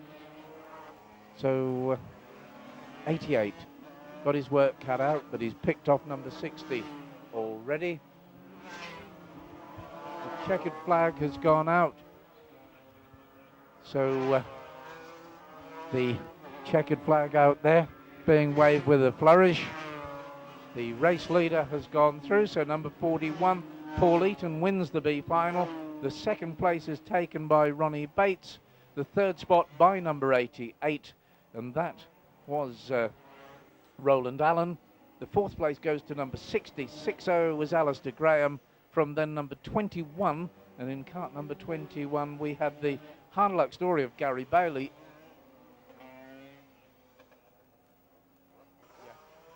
TMs, the Minarellis and the Rotaxes. That adds up to 3, I know, but 3 engines out there competing for the honours. And who's going to be the best of the bunch? Well, sitting there on pole position, waiting to get off the line, we have none other than 66, and that's Martin Elliott. He's the championship leader alongside Martin Elliott, and getting the better of Martin Elliott for the minute, for the start. He's got a nose ahead. Now Elliott comes back. Elliott comes back at him, and Elliott makes the first corner his own as number 26 tries to push him wide, and that was Stephen Wilkinson. They come back towards us. Elliott in the lead. Wilkinson there in second place. It's back with the other two, and the same thing is happening because we thought that Martin Elliott might get away with this one. Elliott is driving brilliantly, but sticking to him like glue is number 25. He's living with him in the slipstream. And we hope that he goes for the, and he does. He goes through for the inside and takes the lead. Jamie Green goes into the lead. Martin Elliott down into second place. Then there's a gap. In third place, it's number 14, Graham Barker. In fourth place, the number 20 card of Cowan. From then, a scrap going on, I believe, between the number 1 of Bill Stoddart and company.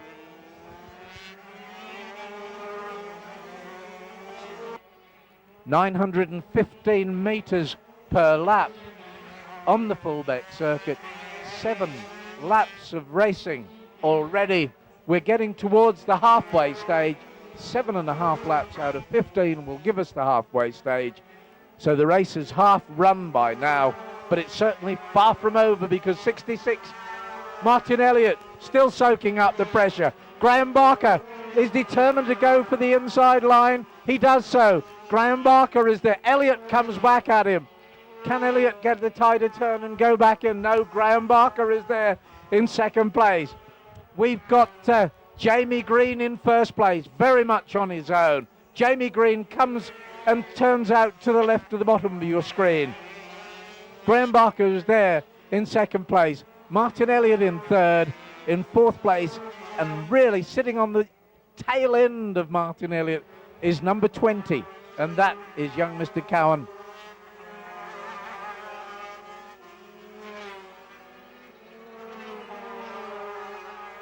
But Graham Barker is quite a capable driver.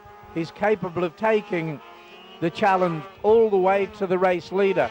But number 20 goes on the inside. Martin Elliott has now gone down into third position. Martin Elliott bumped down into third position in this scrap that is going on. In actual fact, that's fourth overall on the tarmac, but third in this group that is fighting it out for second, third, and fourth position.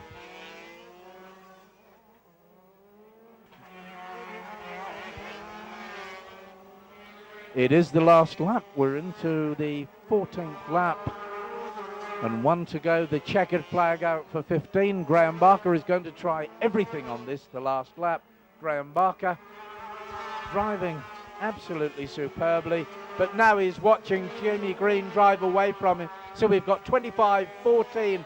Barker is coming for the outside. Can he do anything about it? I don't think he can. The checkered flag is ready. It's all over bar the shouting. The checkered flag is ready. They come into and out of the chicane. Over the line to win. Jamie Green wins. Graham Barker in second place. In third position, we had the number 20 cart of Brian Cowan. Fourth, number 66, Martin Elliott. Fifth, number 17, Roy Patterson. In sixth place, the number 1 of Bill Stoddart. Seventh position to number 26, Stephen Wilkinson. From then, 85, Reg Smith from Bury St Edmunds. Hadley's cart is sitting there on pole position. Will this be an Alex Pettigrew type benefit in the 125 national final here at Fulbeck? The flag marshal holds the carts. They roll in, roll in. GP Nick Padley sitting there quite comfortable, walks to his right, the flag marshal. The red light changes to green, and away they go off the line. And it's and number one left on the line. Dennis Gale didn't even make the start. Dennis Gale sitting there, hand in the air. He's got problems. The rest of them off and running very, very rapidly indeed. Number 22 catches the eye there. He's closing on number 77 in front of him. In the meantime, it's GP Nick Padley leading and leading in fine style. In second place behind Nick Padley. Turning and coming back towards us, we have cart whose number we will pick up in very few seconds' time. Sorry about that, couldn't read it. Coming back towards us, and that is the number 23 cart, just ahead of number 27. In 23 was Adrian Padley, from then number 27, and that was John Walker. John Walker having to give second best to the Adrian Padley drive in second position, and then closing, lap after lap, right under their tail, is the 39 cart, I believe that is, of Martin Turner. So GP 29, 27, 19, and C. Keith Davis gets up there into the top half dozen.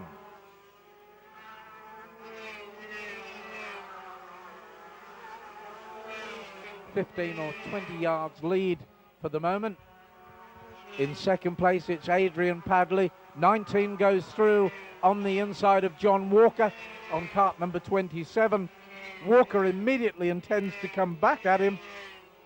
Can he do anything about it? Walker getting so very close to the rear bumper of that cart. Adrian Padley sitting there on 23.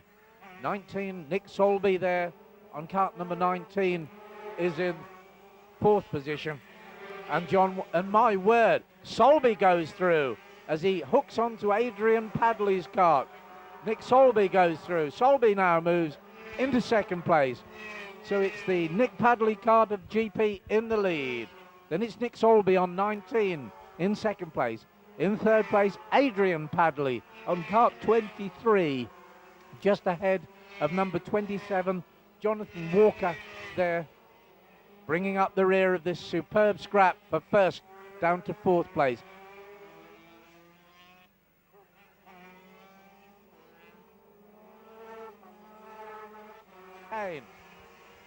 Can't get through there, but Padley pulls a cart's length of cushion of space so that he can have a little bit of a respite from this attack. But Solby comes back at him. He looks for the inside line again. Doesn't make it. Solby watches Padley drift wide. Solby himself just about touches the back of the cart. I'm not too sure that it didn't look to me that there was a little bit of an intent there to unsettle the man in front of him. GP has been drifted out of things. GP gets out onto the rough stuff, swings out of the running. Nick Solby goes back in there. That was Nick Padley out of the running. Nick Padley goes from leading to out of this one. Nick Solby takes over the lead. That, to me, seemed a little bit unfair. But the man who was fifth on cart number 5, but now, with the demise of Nick Padley, moves up into fourth on cart number 5, and that is Adam Keynes. Adam Keynes looks capable of getting on terms with Jonathan Walker. I think he can improve on his standing. A great 125 national race, no doubt about that. And we are now getting down to the stage where we have had 11 laps of racing already, 11 laps out of 15. And any second now, the race leader will start his 13th lap, having completed 12 laps of racing as he comes back towards the lap scorers. There he goes. Keynes. Now the nerves start to jangle because the drivers can expect and imagine that all sorts of problems can happen with their karts. Is the engine starting to lean out? Are things getting a bit hotter? Have they got enough time to mount a challenge? It doesn't look at the moment that a challenge is coming in from any of these because they're fairly equally spaced off the end of the straight. They come back onto the back straight through the chicane. The checkered flag comes out. Nick Solby wins that one. Number 19 goes through and takes the checkered flag. In second place it was Adrian Padley. In third position the number 27 of John Walker. In fourth place the number 5 of Adam Keynes. In sixth position the number 1, and that was Dennis Gale, followed home by GP, the early race leader, and that was Nick Padley. Covering the Fulbeck circuit with Lionel Sifley and number 1 Tom Thacker making it into the grid area. The red light is on.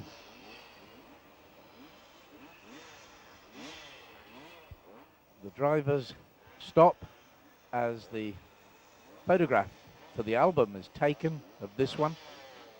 The flag marshal walks to his right. The red light changes to green and away they go, a hand in the air from the second row of the grid, but no matter, it's down, it's out the way. It's Lionel Sifley in the lead, it's number 1 Tom Thacker there in second place, and the rest of the field following. Very, very rapid first corner, round they go, and it's still that, no it isn't, it's changed, it is number 1 Tom Thacker in the lead. From number 3, Lionel Sifley in there in second place as they power their way through. So this is no bad thing, because we've now got the prospects of a fine race between these two, Sifley and Thacker. And it's Thacker in the ascendancy at the moment, but Lionel Sifley is to the left, to the right, is trying everything he can, and these two really in a field of their own because they're pulling away from number 55, and that means that Nick Cartledge is there in third position. Nick will know he's in a race though in kart number 55, but just look at the distance that these three, including Cartledge, have pulled away from number 25, and that's Matt Cecil. Matt Cecil is being followed by number 6, Rob Torkington. 50 and 33 have their own little private battle going on, and let's hope that that continues. 50 is Steve Foley, and 23 was Matt Cecil.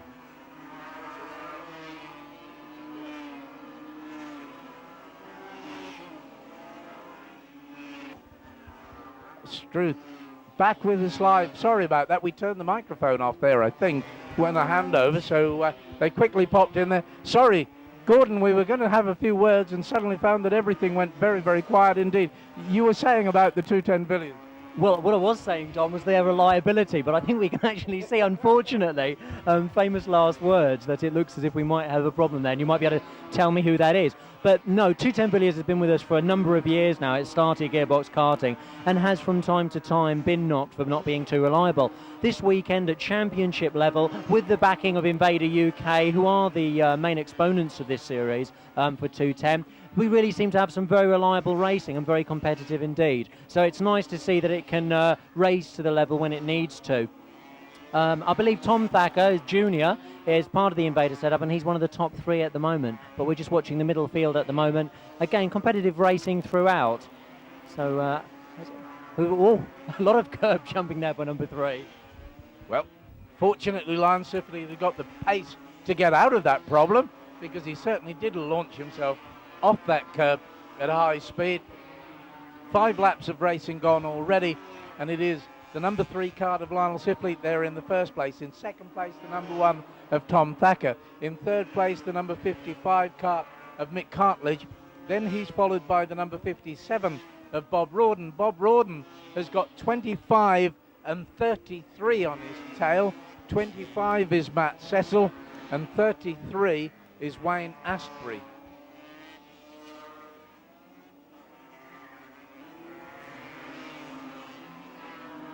Lionel Sifley coming arrow front, arrow straight to us. Tom Thacker looking over his right-hand shoulder to find that 55 is in third place, and that's Mick Cartledge.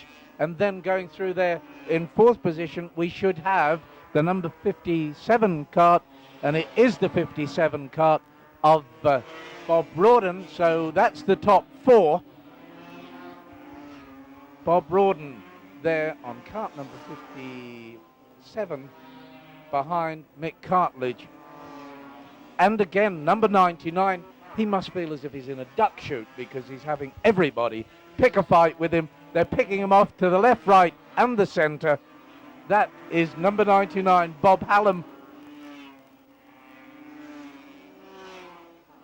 There is still the number 3 cart of Lionel Sifley there in first place. In second place, it is still the Tom Thacker drive, the Invader chassis that the Thacker family builds is the one that Lionel is using. It must be a nice, strong, sturdy chassis because he is leaping it quite spectacularly off the curbs. There is the number 58 drive of Bob Leach. And number 3 is picking off back markers at a rate of knots. So Lionel is there mixed in with them. Now, this is a difficult time for Lionel because there are most probably people that he's closing on that he won't know too much about their driving. And perhaps, you know, they're just one-off racers that turn up and do this as the final round. Will they have done all the rounds? Will they be fully experienced? Number 57 wheeling the machine, and that's Bob Rawdon. Bob Rawdon was up there in one of our higher places, and he's wheeling his machinery back. Graham Spavin's cause. The last lap marker board is out, so they're now about 915 metres or so away from the checkered flag. Lionel Sifley over his shoulder, looks over his right-hand shoulder to see exactly where the danger is. We can tell him there's no danger at all. He's got a very good, comfortable lead. In actual fact, the best advice we could give to Lionel is stay off the curbs, stay out the way of back markers, just drive it reasonably fleet-footedly to the checkered flag. Takes the turn, looks very, very comfortable indeed. Number 14 there, a hand in the air. Philip Wymark pulls out of things. The checkered flag wave there. Lionel Sifley takes the checkered flag and wins. The second place goes out now to number 1 as he comes home, and that is Tom Thacker to take second place. The third spot is taken by number 55, and that's Mick Cartledge coming in now. In fourth position, we will have the number 12 cart. As we said, it was a benefit day there for Graham Spavins when a couple of other carts disappeared, but Graham Spavins finishing up in the top 4 finishing positions. And I can tell you that the best of the bunch is none other than number 1, and that's Andy Bundy. The thing that's impressed me about Andy Bundy today is just how smooth and effortless he's making his campaign with the 250 Supercar. Everybody else seems to be working very, very hard indeed, but not Andy Bundy. It's a pleasure to watch him at work, and I don't think there's anybody else that can win this one. But then on the other hand, we've most probably just done a Murray Walker to Andy Bundy's chances. Number 18 out drags him, that's for certain. Number 18 there, and that's Bob Canning's determined to get into that first corner first. Ian Woodcock there, side by side with Paul Sydenham. They're really fighting each other out, but there you go. Andy Bundy already bounces his way into first place. Andy Bundy there in first position. Second, number 18, Bob Cannings. In third place, the number 24 cart, and that's Ian Woodcock. Fourth is number 31, Paul Sydenham, I believe. And then the rest of it isn't, because Paul Sydenham, for some reason, has been bumped way, way down the field. We'll pick that up in just a moment. Yes, he has. He's way down the field. So what on earth happened to this cart going underneath us now? And out to our left, number 31, Paul Sydenham. Well, he was there and fighting for and vying for third and fourth position. And then all of a sudden, he's got at least 8 supercarts in front of him. Andy Bundy we will have a word with Gordon Milner about Andy Bundy, because I'm sure he's as impressed by the driving of this man as I am. Indeed, I am, Don. In fact, he's not just fast on the track, he's pretty slick with the women as well. I'm sure his lovely lady Jane would be concerned to hear this. But he's a handsome young man and a very, very talented driver. He makes it all look too easy. I thought he'd lost it at that first bit. He was in pole position. Number 18, Bob Kennings, who's probably one of those out there that really is serious competition there for Andy, got ahead of him. And Andy ducked over to the outside of the corner. I thought he was going to lose 2 positions, and lo and behold, when he came back on our screen, he was in first place. He's cool, he's calculating. He takes it so casually, but I don't think we'll see him messing around much on the rumble strips, because, as you say, he just keeps it straight on the track and runs it very powerfully indeed. Now, of course, Andy does have the benefit of a bit of backup from Andover Norton, and they're making sure that he is running as well as he can. He's on a laser chassis, and this is one of the main chassis actually in this competition at the moment. He's done a lot of development with Andy and with Stuart Zemelis at SRS Racing over at Great Staunton. And between them, they've really developed something excellent, but you can never take it away from the driver.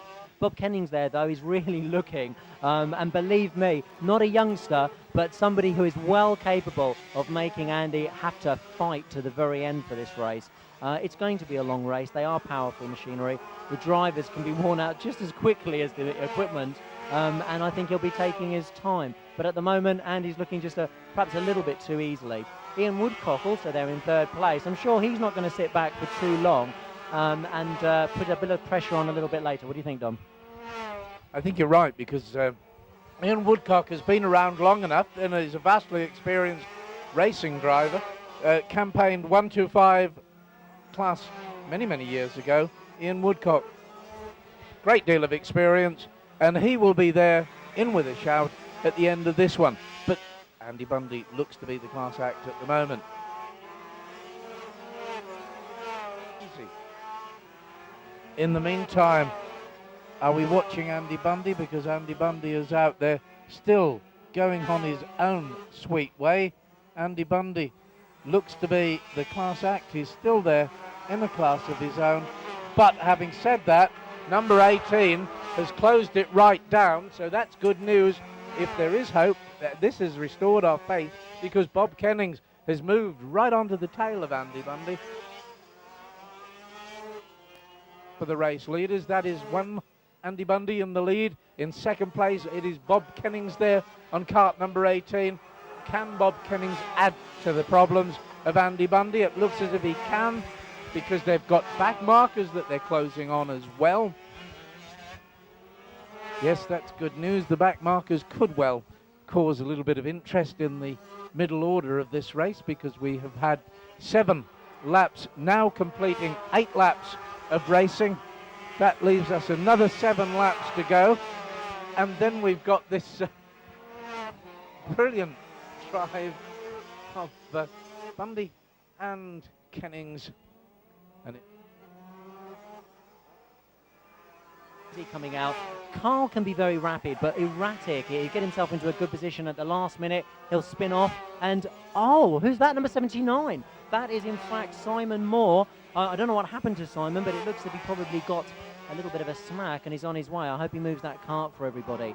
This can be very off-putting for the front runners like Andy at the moment. If he sees a cart that's strewn across the track, he can't dare brake as late as he might do in case he hits that, and Bob's got to be considering the same thing. But Bob is very, very tightly now behind Andy, and in the background we can see the number 8 of Paul Podelti. Paul's a good driver, but he's just not having the chance to get to the front the way he would like to. And number 58 there, Neil Bagley. Oh dear, hello. And do we know who that is, Don? number 18. Number 18, yes, and number 1. And number 1. Oh, they've all come together. They've helped each other into the gravel traps. They've caused themselves 1 or 2 problems. There's a flourish of yellow flags immediately behind our camera, and that's the leaders out of this one. It's decimated it. Number 1, Andy Bundy is out of things. Number 18 is out of this. Number 24, Ian Woodcock, has gone into the lead. This has changed it completely. That has changed things completely. And how many laps have we got to go? We are now completing our 12th and almost into our 13th lap scored lap. So we've got less than a couple of 3 laps to go, and this has changed things. It's turned it on its head, because there is number 1, There is number 18, retrieving their machinery from the gravel traps. And that gifts the action to this man, number 24, Ian Woodcock. Well, doesn't Ian look absolutely over the moon? I mean, I don't know if you saw earlier, Don, but he was going past people with his thumbs up, waving. He's just rolling it in. I mean, he might as well be winning Le Mans, mightn't he? It certainly has changed everything. My sympathies go out for Andy Bundy. I just heard the clerk of the course checking. There may be a discrepancy there that when the Bob and him came together, of course, Bob's firing on. But Andy Bundy has got started again. I can't see that he can make any real use of a start now. But that's the sort of fighter he is. He's not going to say die. And he's going to see the track going down. Oh, indeed. You've seen a black flag, Don? Yes, there was a black flag out by the trackside officials. So there's a black flag out. I think it said number 10 on the one. Or was it 18? It was it? Well, this could change everything, and at the same time, we're waiting to see the number 24 kart come home and take the checkered flag, because this is Ian Woodcock being gifted a win that would have been a surprise to him a few laps ago. But this is the benefit to Ian Woodcock. The Swift with the CDPT prepared Rotax engine on board. The checkered flag has gone out. Ian Woodcock is happy to take that checkered flag. The rest of the result will need checking quite carefully, but it's a win to Ian Woodcock. The second place to number 45, Craig Barnhurst. In third position, the number 10 kart of Stan Harvey, followed home in fourth place by number 26, 25, Carl Kinsey. Alongside me to my left-hand side would love to be there, but as they come out, Gordon, talk them around. What are the drivers experiencing at this moment in time? It's just at this time, if I remember from my Class 1 days, you pull down the visor and all of a sudden the tension dissipates, the adrenaline and everything that's been pumping, and the visors and things that mist up, and you're breathing a bit heavily. Is it the same, or was it just that I was overweight and a bit of a rabbit and a duffer when it came to racing these things? Because I needed to get one lap under my belt to settle down in the car and feel comfortable and at home. Is it the same, or? Well, Don, there's no doubt that you can feel a heartbeat between your buttocks when you start on a race like this. Of course, the visor mists up, you're pulling out. What your worry is how the start is going to go. You know you can race the track. You know that you can do it at your own speed, at what limits you feel that you can set. What you don't know is when that light goes to green, whether you'll get a clear getaway, whether the guy in front of you gets a clear getaway, and indeed whether the guy behind you has got a faster getaway. So the standing start in gearbox karting is what makes it so exciting, but at the same time, what makes it so risky at this level. At the front, we find ourselves with number 49, Mark Walker, young driver from 100cc status, using one of those two-pedal type short-circuit chassis. Beside him is number 2, Andrew Walker, who's just done 15 laps in 125 Open and secured a third place. So I would think that regardless of tyres, he might be feeling a bit worn out at the moment. It looks like a good lining up of the grid. I've just heard that number 6, Dick Ayling, unfortunately has just pulled out. That's rather sad. A splendid driver that we can see from Dick, but that's not going to happen. So we're with Paul Wilkinson. We're behind number 49 and Mark Walker. The camera on board is ready. We can see the red light. Mark is off. Look at the speed of this young man. We're trying to take a good shot. Carl Turtle Hume has pulled in front of us, and what a gaggle going around there. Oh, we've had an off there. I think that was 39, Jim Tompkinson. But, oh, what a gaggle. Are they going to stop this, do you think? That's number 43, Andy Holmes. This was the best drive of any weekend that Andy's achieved. That's why he's hitting the steering wheel. Number 61 is Paul Crow, and behind him was John Haley. But look in front of us. Carl Hume doesn't know what's going on. What a back-end drift. Boy, have we got a back-end drift here. And certainly Wilkinson's got his work cut out, but did I see somebody just coming past us? Carl Hume is a very, very fast driver, and he really doesn't want to let anyone get past. This is our leader, Mark Walker, the young ex-Super 1 driver, looking behind him, and he must be overjoyed. Now, he's going to be coming up to the hairpin at the moment. Have they managed to clear that gaggle? I should imagine they have. Look at that. What marvellous work there by everybody on the track. And still we can see the drifting backside of Carl Hume. And sorry, earlier I said that Dickie Ayling was off. In fact, it was Dick Levitt. I'm sorry about that. Dickie Ayling's on, then we'll see him later. So in front of us, we have Mark Walker and Carl Hume in second place. We're in third place with Paul Wilkinson, and there we can see him followed tightly by Ryan Hensman. Remember earlier that Ryan got knocked off. If he can keep his wits about him, he'll be looking at a good finish. So what is almost Mark's catching up with somebody already. And there's Andy Walker, fresh from his 125 Open racing, looking very healthy indeed. I can see Simon Andrews in the background as well, number 27. Look at Mark ducking behind the front there. He's trying to get as much air over the top of him. Andrew Walker, Carl Hume, and I did see the number 43 of Andy Holmes. So he's obviously back in the race, but he's a lap down. He's going to be devastated by that. He's been driving the best he's seen all season, and he really is going to be upset. Look at this. He's trying to wave them past. That's Andy Holmes. Andy Walker goes park, followed by Carl Hume. And the zero plate to Paul Wilkinson, and we can still see Carl in front. But oh, look how close! And each time at that corner, we get right up his chuff, as we say in the trade.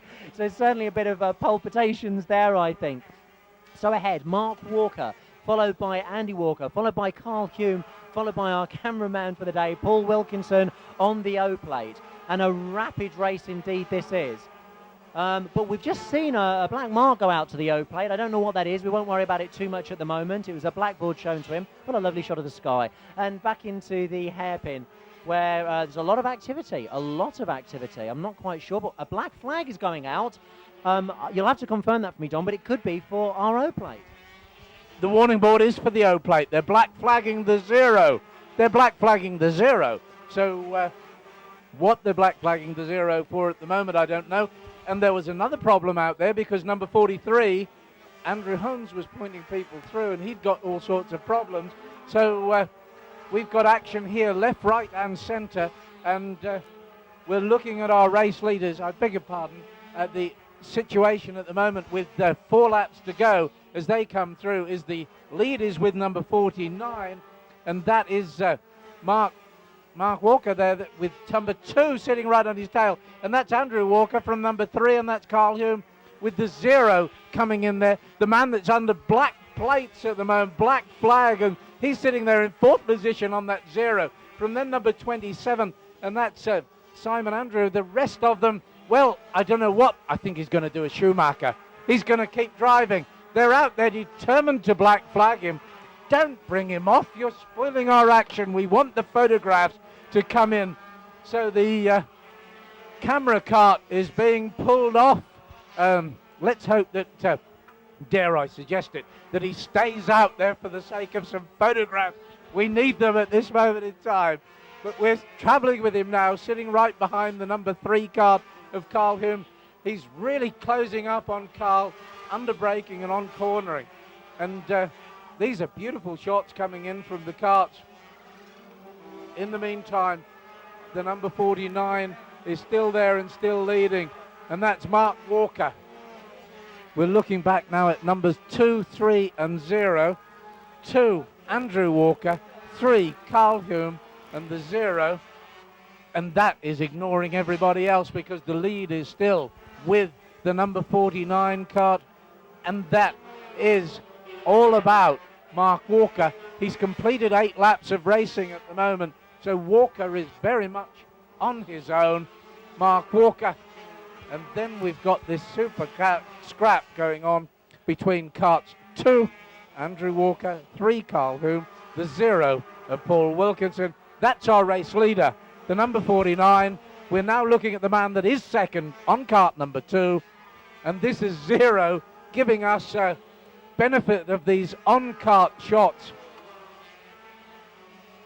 And, well, he's really there battling wheel to wheel with number 3, Carl Hume. We just saw the number 3 plate come alongside him. We've got the black flag coming in from those in-camera shots as well.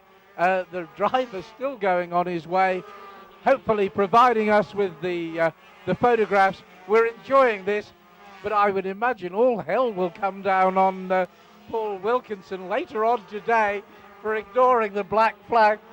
But I think for the sake of the photographs, we'll all have a whip round and help contribute to his funds, whatever they find him. So we're enjoying this. It's making good television.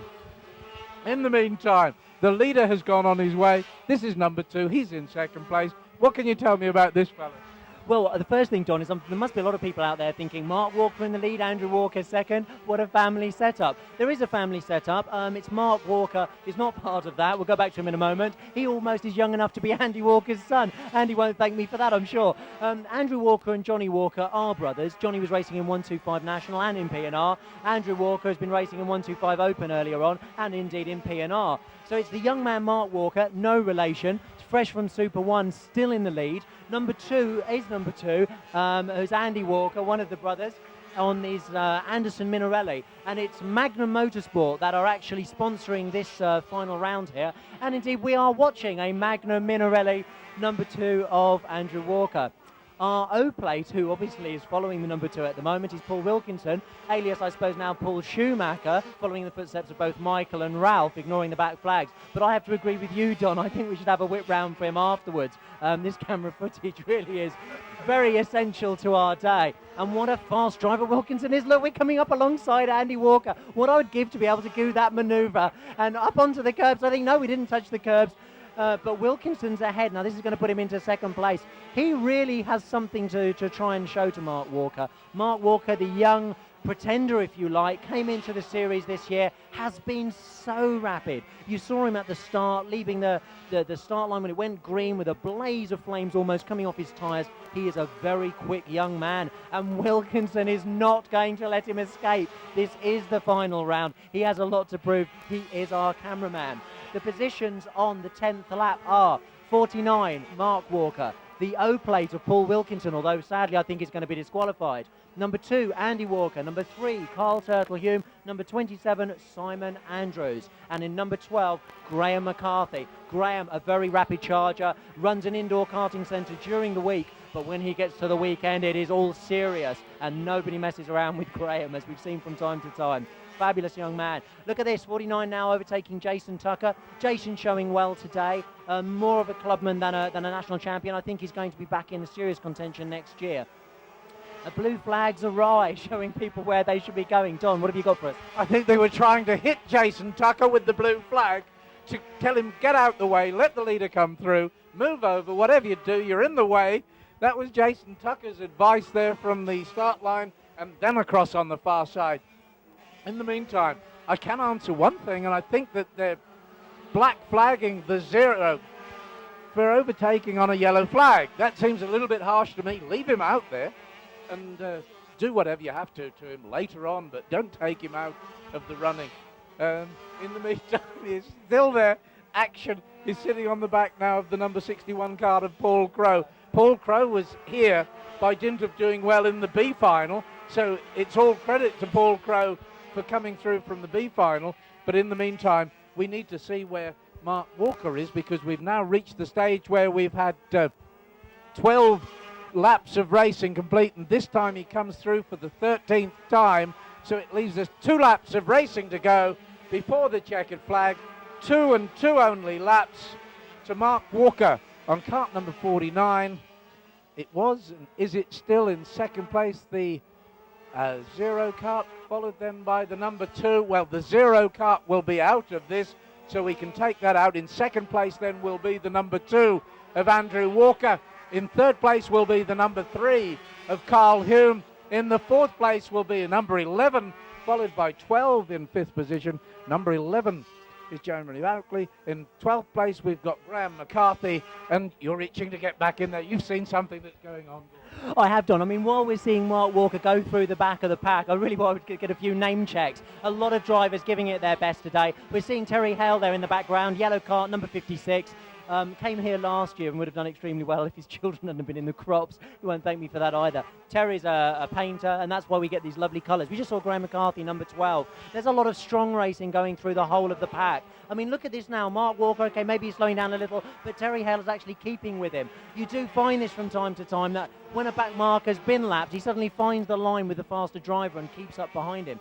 We're still with Wilkinson, and we're seeing a lot of different grabs, and we've got the checkered flag out. Is this for Mark Walker? He comes round, he takes the checkered flag, and behind him indeed is, well, I don't think we were allowed to see who was behind. We'll verify that in a moment, but we're still in the O-Plate camera here, following behind a number of drivers who are just a little bit out of focus for us to be able to see. Look at Mark relaxing there. The O-Plate of Paul Wilkinson coming in. number 2, Andy Walker. And I'm sure Mark is going to be overjoyed. Look at this, we're coming into the Parc Fermé, where we will be evaluated for our weights and probably at this stage told that we're excluded. Yes, Don, and I've got a particular interest in driver number 22. Now, bearing in mind that's my own racing number, it's John Riley, an exponent of 125 P&R, very fast, standing in for Andy Martin on a Formula One chassis. Andy Martin, unfortunately, can't be racing at the moment due to neck problems. We wish him the best of luck on recovery of that. This is sponsored by Shirley Kart Shop and Jade Karts. Don, I believe they're about to start. Ooh, a bit of a word there from a scrutineer. I can see our cameraman, who I believe is Tim Greaves, has got a slight problem, and they've done an adjustment for him, so it's going to be okay. I'll pass us back to Don for the start. Tim was very, very quick when they put that 15 card out in one of the earlier heats. He was very, very quick. Nothing got near him. So let's hope that Tim Grieve can do that kind of drive in this one, because he's got some karts in front of him, so we will see some action, that's for sure. In the meantime, we're looking at the kart sitting there. Number 22 is the man on pole position. And if I turn over to the right page, I can tell you who's sitting in that particular kart. And that is John Riley, sitting on pole position. John, as you say, we see all over the place. He's up at the tracks in Scotland. He's down in Welsh Wales at Pembrey. And then he comes across to all the meetings with us at Snetterton, wherever we go. In the meantime, the start has been a very successful one, and they jink their way into and out of the chicane. 79 leads number 22 through there, and sitting right on the tail is the 0 of Adam Wilcox. So the leading order, number 79, Martin Jones in first place. In second place, number 22, John Riley. In third spot, Adam Wilcox. Sitting right on the tail of Adam Wilcox is the 19 kart of James Woolhead. James is the championship leader, so James has got something to prove in this one. And he really is there. He's sitting right on the tail of Adam Wilcox. And Adam and James are being followed by number 67. And on kart number 67 is Donald Kennedy. And alongside him, I believe I spotted number 2, and that was Neil Giddings. And Tim Greaves. So we've got our camera kart up there in the middle order of this, certainly up in the top 10, Gordon. Yes, it's rather a shame that with the camera isn't working. You're saying about Adam Wilcox, a fascinatingly fast driver. He was at Pembrey the other day in the wet, and a new driver to the sport was saying, nobody told Adam it was wet. The braking distances, the spots were still the same. He doesn't know how to stop, and I was impressed the way he got past Riley. Martin Jones here, what I can tell you about him is he did a spot in Formula Renault for a while. Didn't have a lot of luck, but showed a bit of speed. Can be very hard on his equipment, can Martin, but here he just is flying, isn't he? Again on a laser chassis, so that was Andy Bundy and now Martin Jones, showing that these chassis from Cambridge really can be the front runners. And we'll have to see how long it can be a front runner with Adam really tearing away behind him. So you can see number 2 there, which is Neil Giddings, in around about 4th or 5th place at the moment. And Neil, again, a very fast charger. In 250 National at the moment, we have so many talented drivers that I wouldn't be prepared at this stage of the game to put any money on any of them. James Woolhead could easily be finding his way through, and I would be looking out for Willie Greaves. I can't say that I've seen him, but Willie Greaves is somebody who's really capable of pulling out some good results. I don't know if you've seen him further back, Dom. I haven't at the moment, Gordon, but now we're going backwards through the field. We're looking there at number 7, and that was Johnny Haynes. Used to play football for Fulham years ago, Johnny Haynes. A little bit further through the pack, there's number 2, Neil Giddings, catching the eye.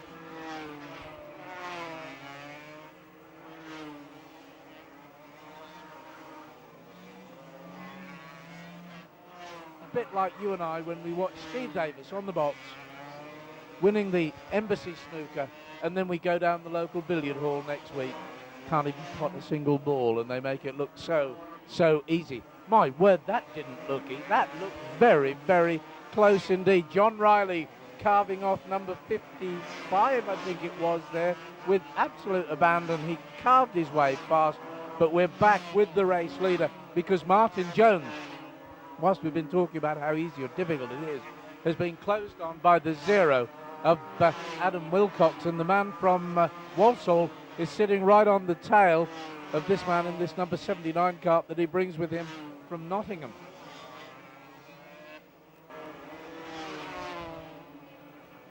And still this private battle goes on. Is Adam Wilcox playing a waiting game at the moment? I don't think so. By his attitude, I think he wants to go past Gordon. Well, Adam isn't one to play a waiting game. On the other hand, for a young man who does a lot of racing, let's not forget, short and long circuit, he's pulling on the outside of Jones, but Jones isn't going to give in easily. He's come across probably these two as headstrong as each other. Martin Jones, we mustn't forget, is a regular Fulbeck driver, but look at Wilcox going through at the chicane, and that is an incredibly hard thing to achieve.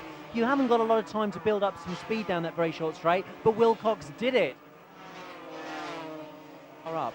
There's Neil Giddings again, the number 2, and I'd be expecting him to be pushing that bit harder at this moment in time to try and monopolise on some of the points he's got earlier on in the season.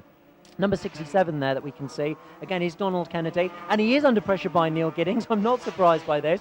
I don't think I would want to be in Donald's shoes at the moment. It's going into the bus stop, as we call it again. Oh, Neil puts it absolutely sideways behind Kennedy, but he's really upside now. He gets as close as he can. He'll be looking to be able to get onto that main straight as quickly as possible. I doubt he's going to take him through this complex.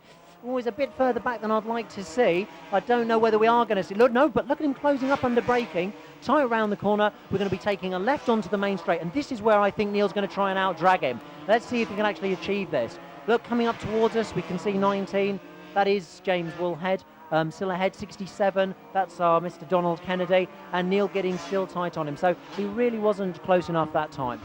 Thank you, Gordon. 1 lap to go then, and now into their last lap, because the last lap marker board is out.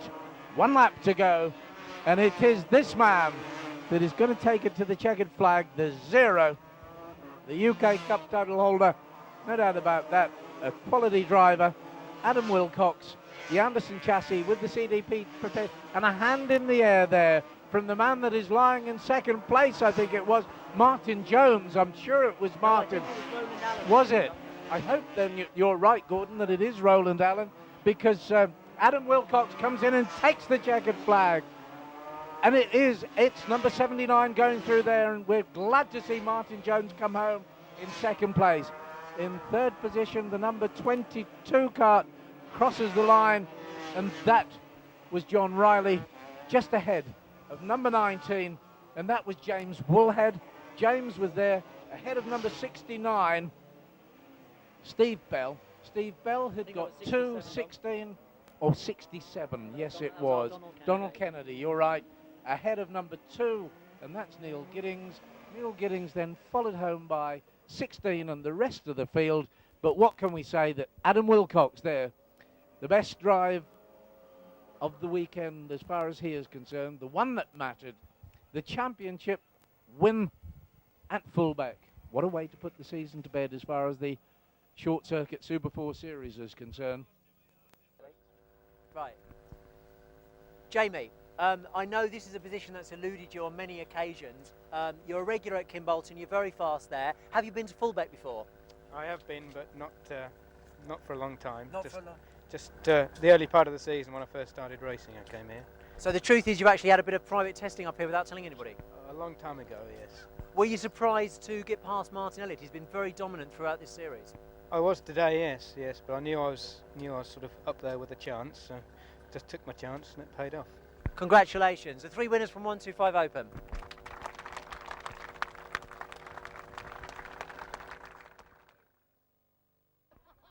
In first place then, number 19, Nick Solby, please, the winner of the 125 national class.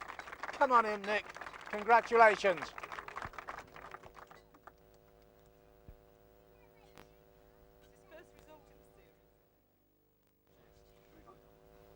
That's it.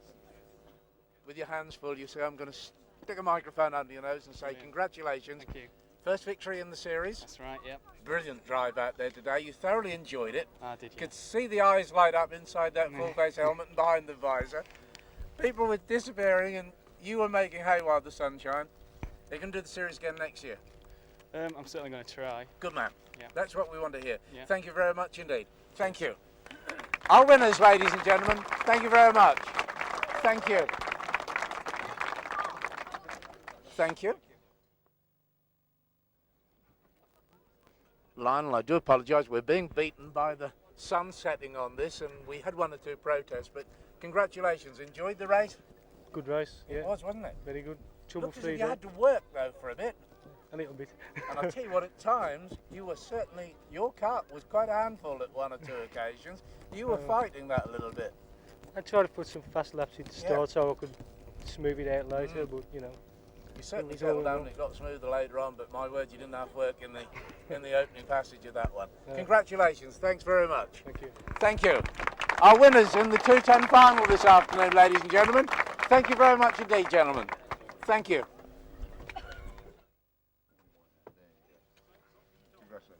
Cheers, thank you very much. Thank you. Ian, congratulations. When the other two disappeared, you were absolutely chuffed, weren't you? Oh, over the moon. Absolutely. Couldn't believe my luck. There was thumbs up and acknowledgements to everybody. I have to say though, I was gaining on them. I'd like to put my bit in there, but yes, over the moon. I over the can't moon. take that away from you because Yes. you were gaining on them. There's no doubt about that. Yes. The rest of them won't believe you, but that's absolutely true. Yes, But definitely so. Don. Back again and do it again next year, Ian. Definitely. if I Good can. man. Thank you very much. Thank you very much Thanks, indeed. Thanks. 250 Formula E drivers, congratulations. Thank you.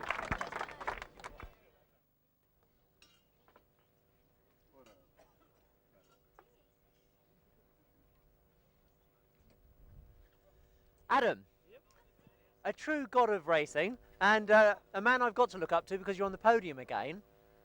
What was it like following Martin Jones round for those 5 or 6 laps? Yep, it was alright. It was okay. I was surprised. We were watching you on the television footage that we're doing with the video. You were taking your time. You were telling me earlier. Why was that? You sort of hung back a little bit. We thought you might make an early move. I wasn't feeling very well today, so I didn't want pressure behind me or anything. So. It's a concern, isn't it, that this guy can win when he's not feeling very well. I understand down at Pembury the other day it was wet, but you didn't actually seem to notice. Your braking points were still the same. Does the wet not concern you? It did in the end. Yeah. What was the result in the end down at Pembury? I came off, I think. Oh, you came off. Okay, not such bad luck today. Adam, you drove superbly as you always do. And where has this left you in the championship? I'm not too sure. I was told 5th, but We're still watching, okay? And hoping next year for better things. yep, no problem. Congratulations, Adam. Yep.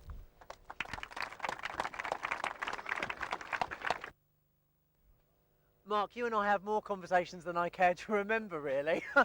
You've come from the Super 1 series where you were very competitive. How does it compare gearbox karting to 100cc?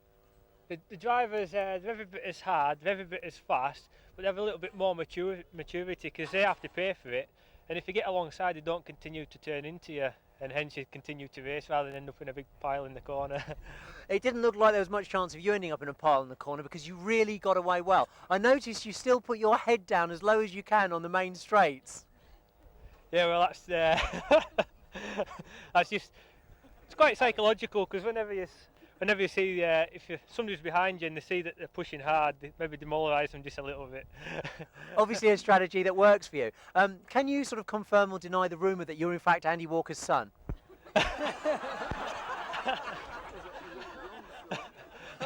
Sorry, our John's son.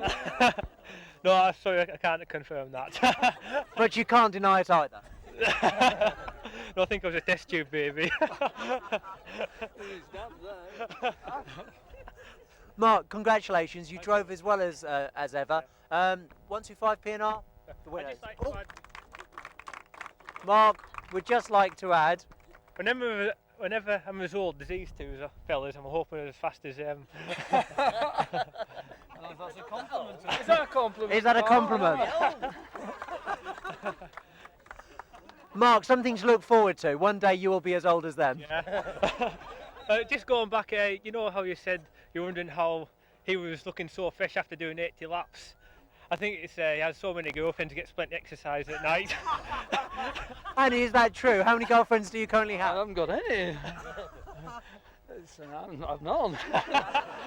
I'm open to offers. Okay, so from the karting video of the year, we go on to video dating. Is there anybody out there that perhaps would like the opportunity of dating young, fashionable, and not father of Mark Walker? Anything you can add to tell the ladies about their dream date, Andrew? Is that a vasectomy? Oh, that's bought it. Well, there you go. Surely a man that has everything you could possibly wish for. A karting champion and a vasectomy. Ladies and gentlemen, good night.